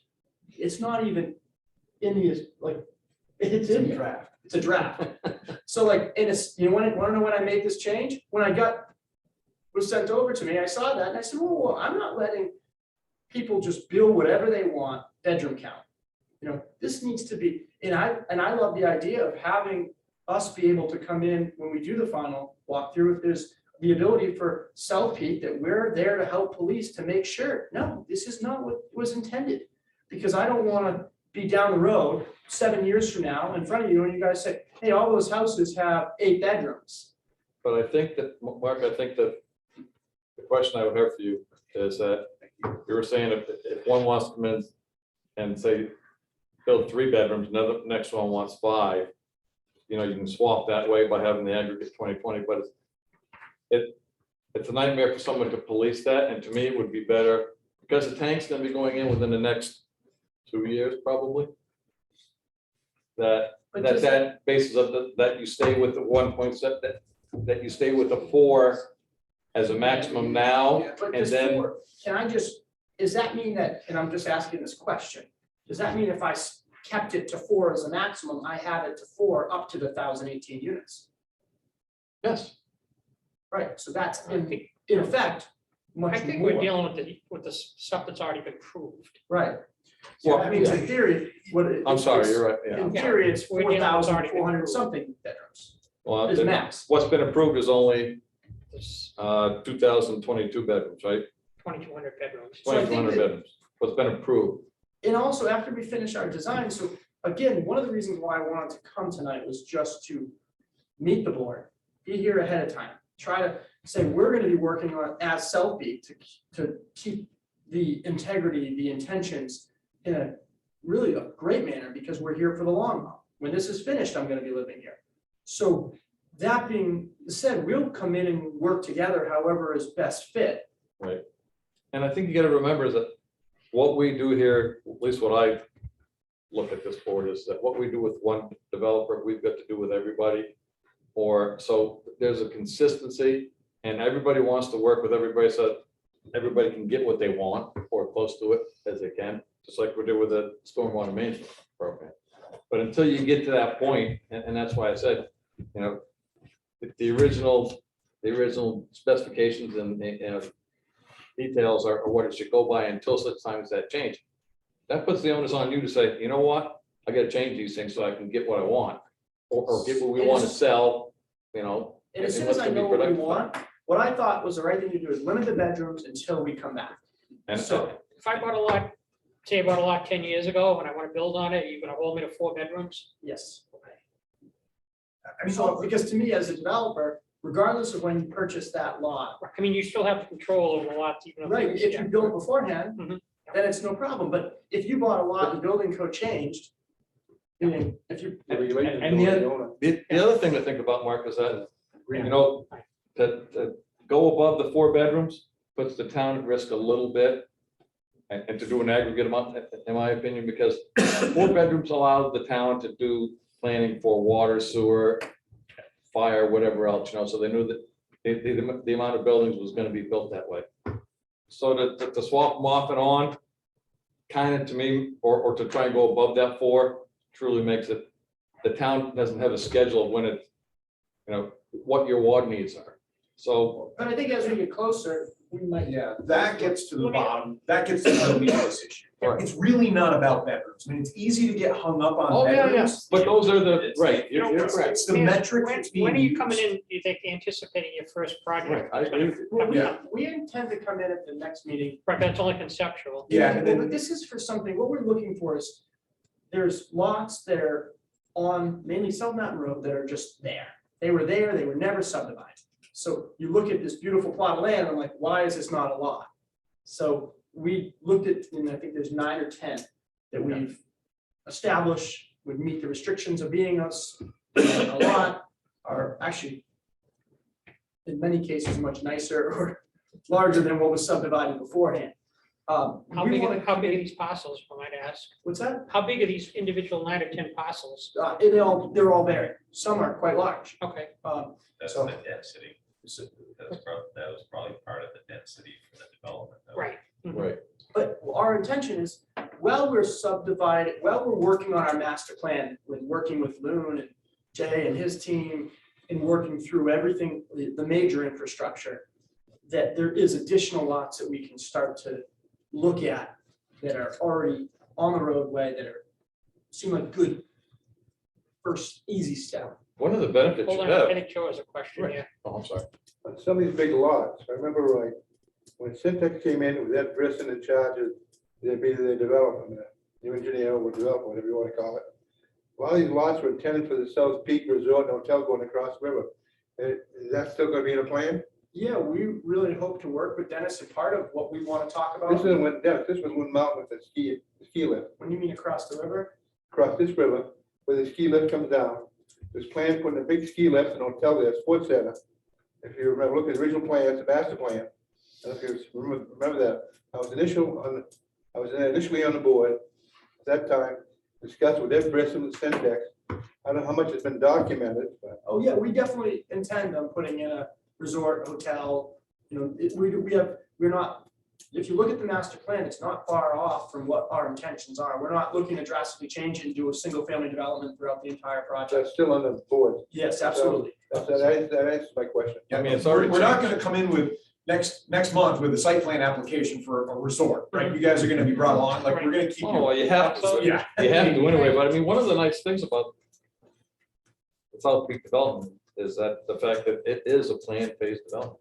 So it can be, any part of it can be brought back in and as part of the planned phase development, and you can update that, make changes, because there's already been changes made, for example, along, as you take that right, where those condos were. Yep. The condos are there. Beyond that was supposed to be More condos. more condos, Yeah, they and made it changed it to lots. house lots. So there have been changes made in that regard. And that's why I'm trying to say is that if you stay with what was original until you figure out what you're gonna do, and, then there's no issues, because it allows a plan, it allows the town to have orderly change, and they know that it's not gonna be any more than 4 bedrooms, and that it's gonna be the plan 200, Okay, so So we're to me, then, that makes it work, because the onus is then on you to get everybody else to figure out what it is that you want to do, I don't think there's anything else. You guys are gonna be back before us in 2 weeks. Yeah, and that's where but we are also looking to, just as we did with the water tower, as we progress down this development, to work with the town to make sure this is a development that's gonna tie in nicely with the village and Lincoln. So you've got, everything else, we. Be careful. You were doing all right, they just said that. You just- The town, it's not the village, it's Town Lincoln is going to hell in a handbasket. Town can't move, they can't get anywhere, they can't go shopping, people cut them out, push them out of the line. That's not what I call a good development. Well, that's where I think that, just trying to look at things, and what I mean by that is parking, moving around, transportation, things that might not be specific to the houses or the sewer and the flow, that we can try to get involved and see however we can work together to make it so at the end of all this, the master plan ties in with everyone's goal.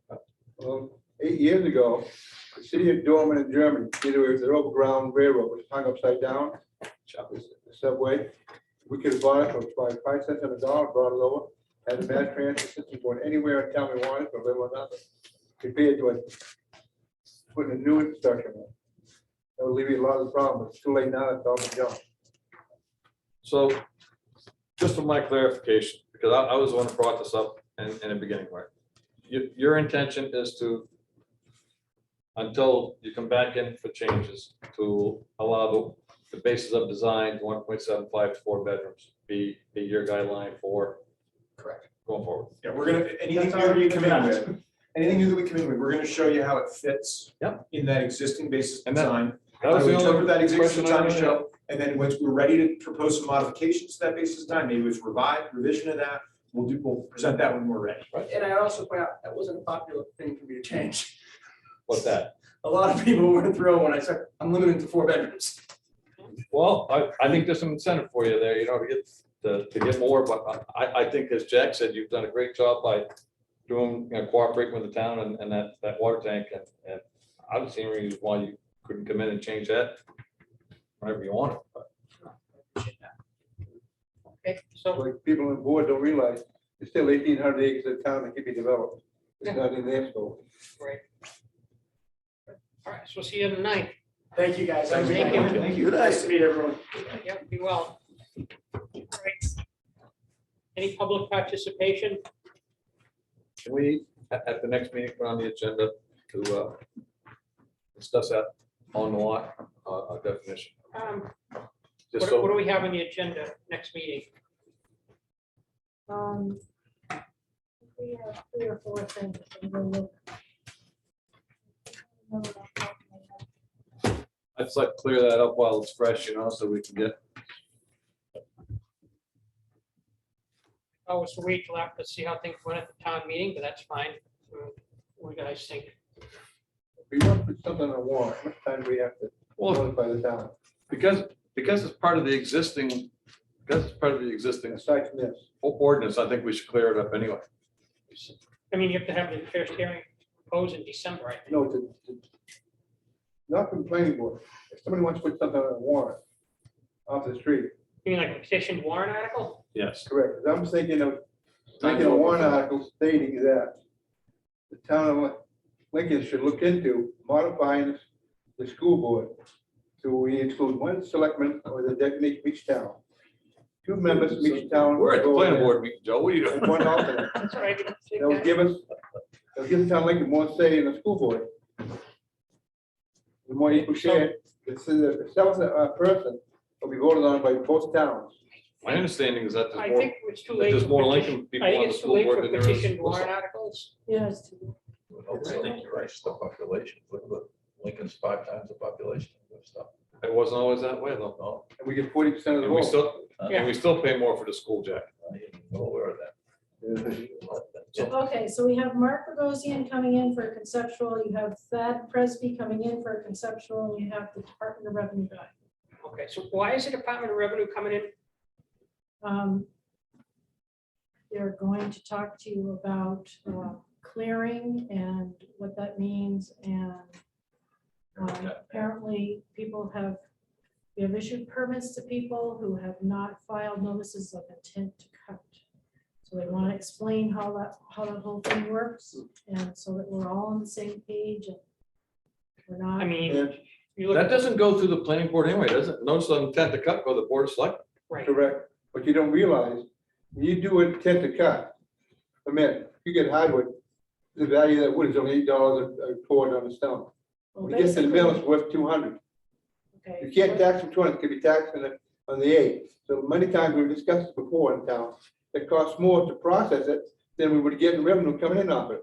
But Carol, shouldn't they be coming in and talking to the board of selectmen? Because the board of selectmen are the ones that, He wants to talk to you guys first, because you guys made a decision about clearing, saying that cutting the trees did not constitute clearing for a lot.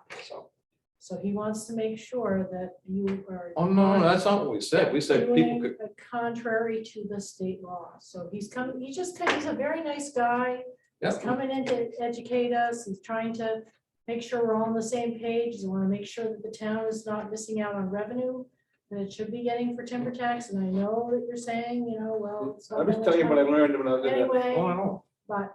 I'm just saying, I mean, we, He's offered to come in and, work with us and try to let us know how it should be operated. So the average person can cut a 22 cords of wood in their own property. What's the timber tax? You have a Oh, whole not lot, here, I'm you pay sorry. a whole lot. But I know you got it. So I guess, does anyone have any thoughts? Do you want this on the agenda? Put it on there if you want, we can discuss it. Definition. Well, So, No, yeah, we're talking about the timber Oh, tax. the timber. the timber tax ought to be, I don't think we ought to be talking It's about more the timber than the tax. I think the timber board of tax. selectmen ought to be talking about timber It's tax. more than the timber tax. Well, If he wants, the You timber can tax has invite the nothing to do board with the of planning board.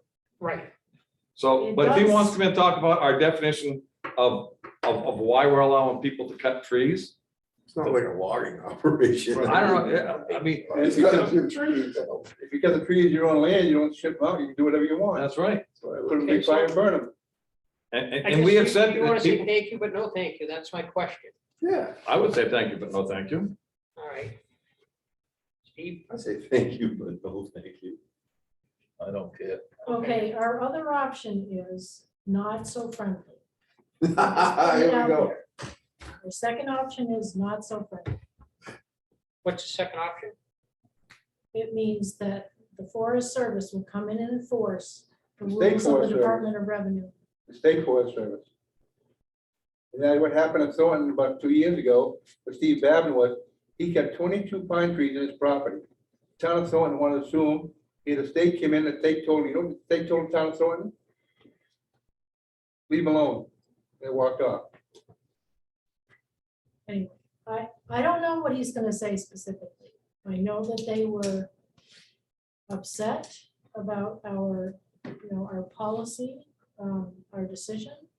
And they're just offering to tell us what it should be.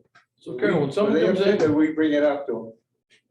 when someone They comes, came in, they came in and met with the town clerk That's what I and wanna find. asked, has there been any cut it. applications for cutting or whatever? And she looked, checked records, and there was none. And they said that's very unusual for a town and the amount of development that's going on. Took a ride around and saw the medical development in process, size of that lot. They went on Google Earth. They looked at that, said there was a fair amount of timber on that lot, but no intent to cut was filed. A 1 acre, But that's not a 1 acre lot Well, equals Well, about I'm just 30. saying, Right. They came, two rangers came in. yeah, but that's an enforcement issue. That is not a planning board issue. That's an enforcement issue. Someone gets a permit and first of all, before they get the permit, they should have to decide whether or not they're gonna have an intent to cut. It's not that they can't cut it. Did you have your intent to cut? I mean, it's But not. the exemption, they're under the impression that they are exempt because they are cutting the trees to develop the lot. Well, who They gave it? are not exempt. They That's- are, you're right, you're correct. They are not exempt, but it's up to our.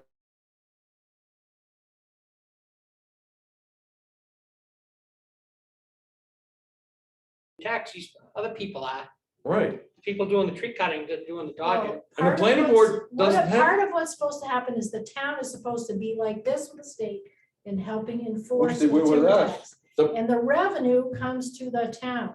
So the revenue that was supposed to come to the town did not come to the Okay, town. but But Carol, none of the staff that works on the timber tax, whether it's the town clerk or you or Ron, works for the planning board. So, I mean, it's really not in our hands. However, She does work with all. I said to the developers of some of these lots, I don't remember the rules because it's been a while since I had anything to do with the land, notice of intent to cuts. But you should check to make sure that you don't have to file a notice of intent to cut. Right. Okay, so they emailed me back and said, oh, no, we're exempt. And so But that should be up, they that were should be up not. to who's ever approving the permit, should look at it and say, no, you're not, you need an intent to cut.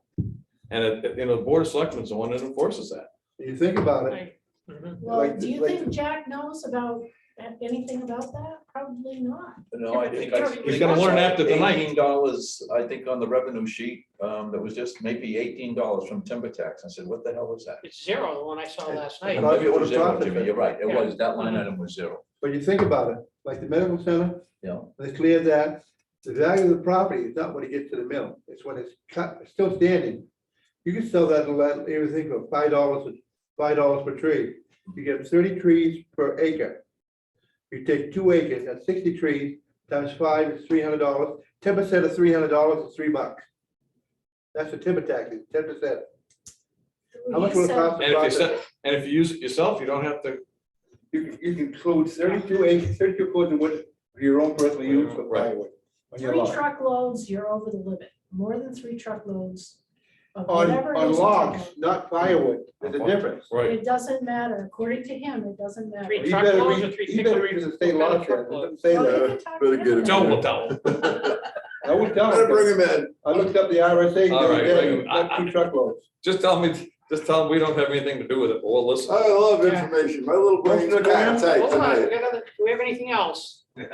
Most- Oh, no, wait a minute, we're still talking about the stormwater, so about putting that on there, A lot, definitely. the lot, the definition, disturb more of a definition of the On lot. and off, right. That's how this all came about, the timber Right. police. So can we put it on the next agenda? It shouldn't take that long. So we have timber cop. We have South Peak. We got Presby. Who else do we have? That's it. Presby. All right, we can He's building put it on something. definition of, Why don't we put it on as, can I make a suggestion? We put it on as the last thing? And if the other ones take too much time, we can just move it to the next agenda. yeah, we can do that. Okay, so what exactly am I putting on the agenda for this? Discussion Discussion pertaining of, to, what is a lot as it pertains to the stormwater management ordinance? what constitutes disturbance Definition on of a a lot. lot, make it simple.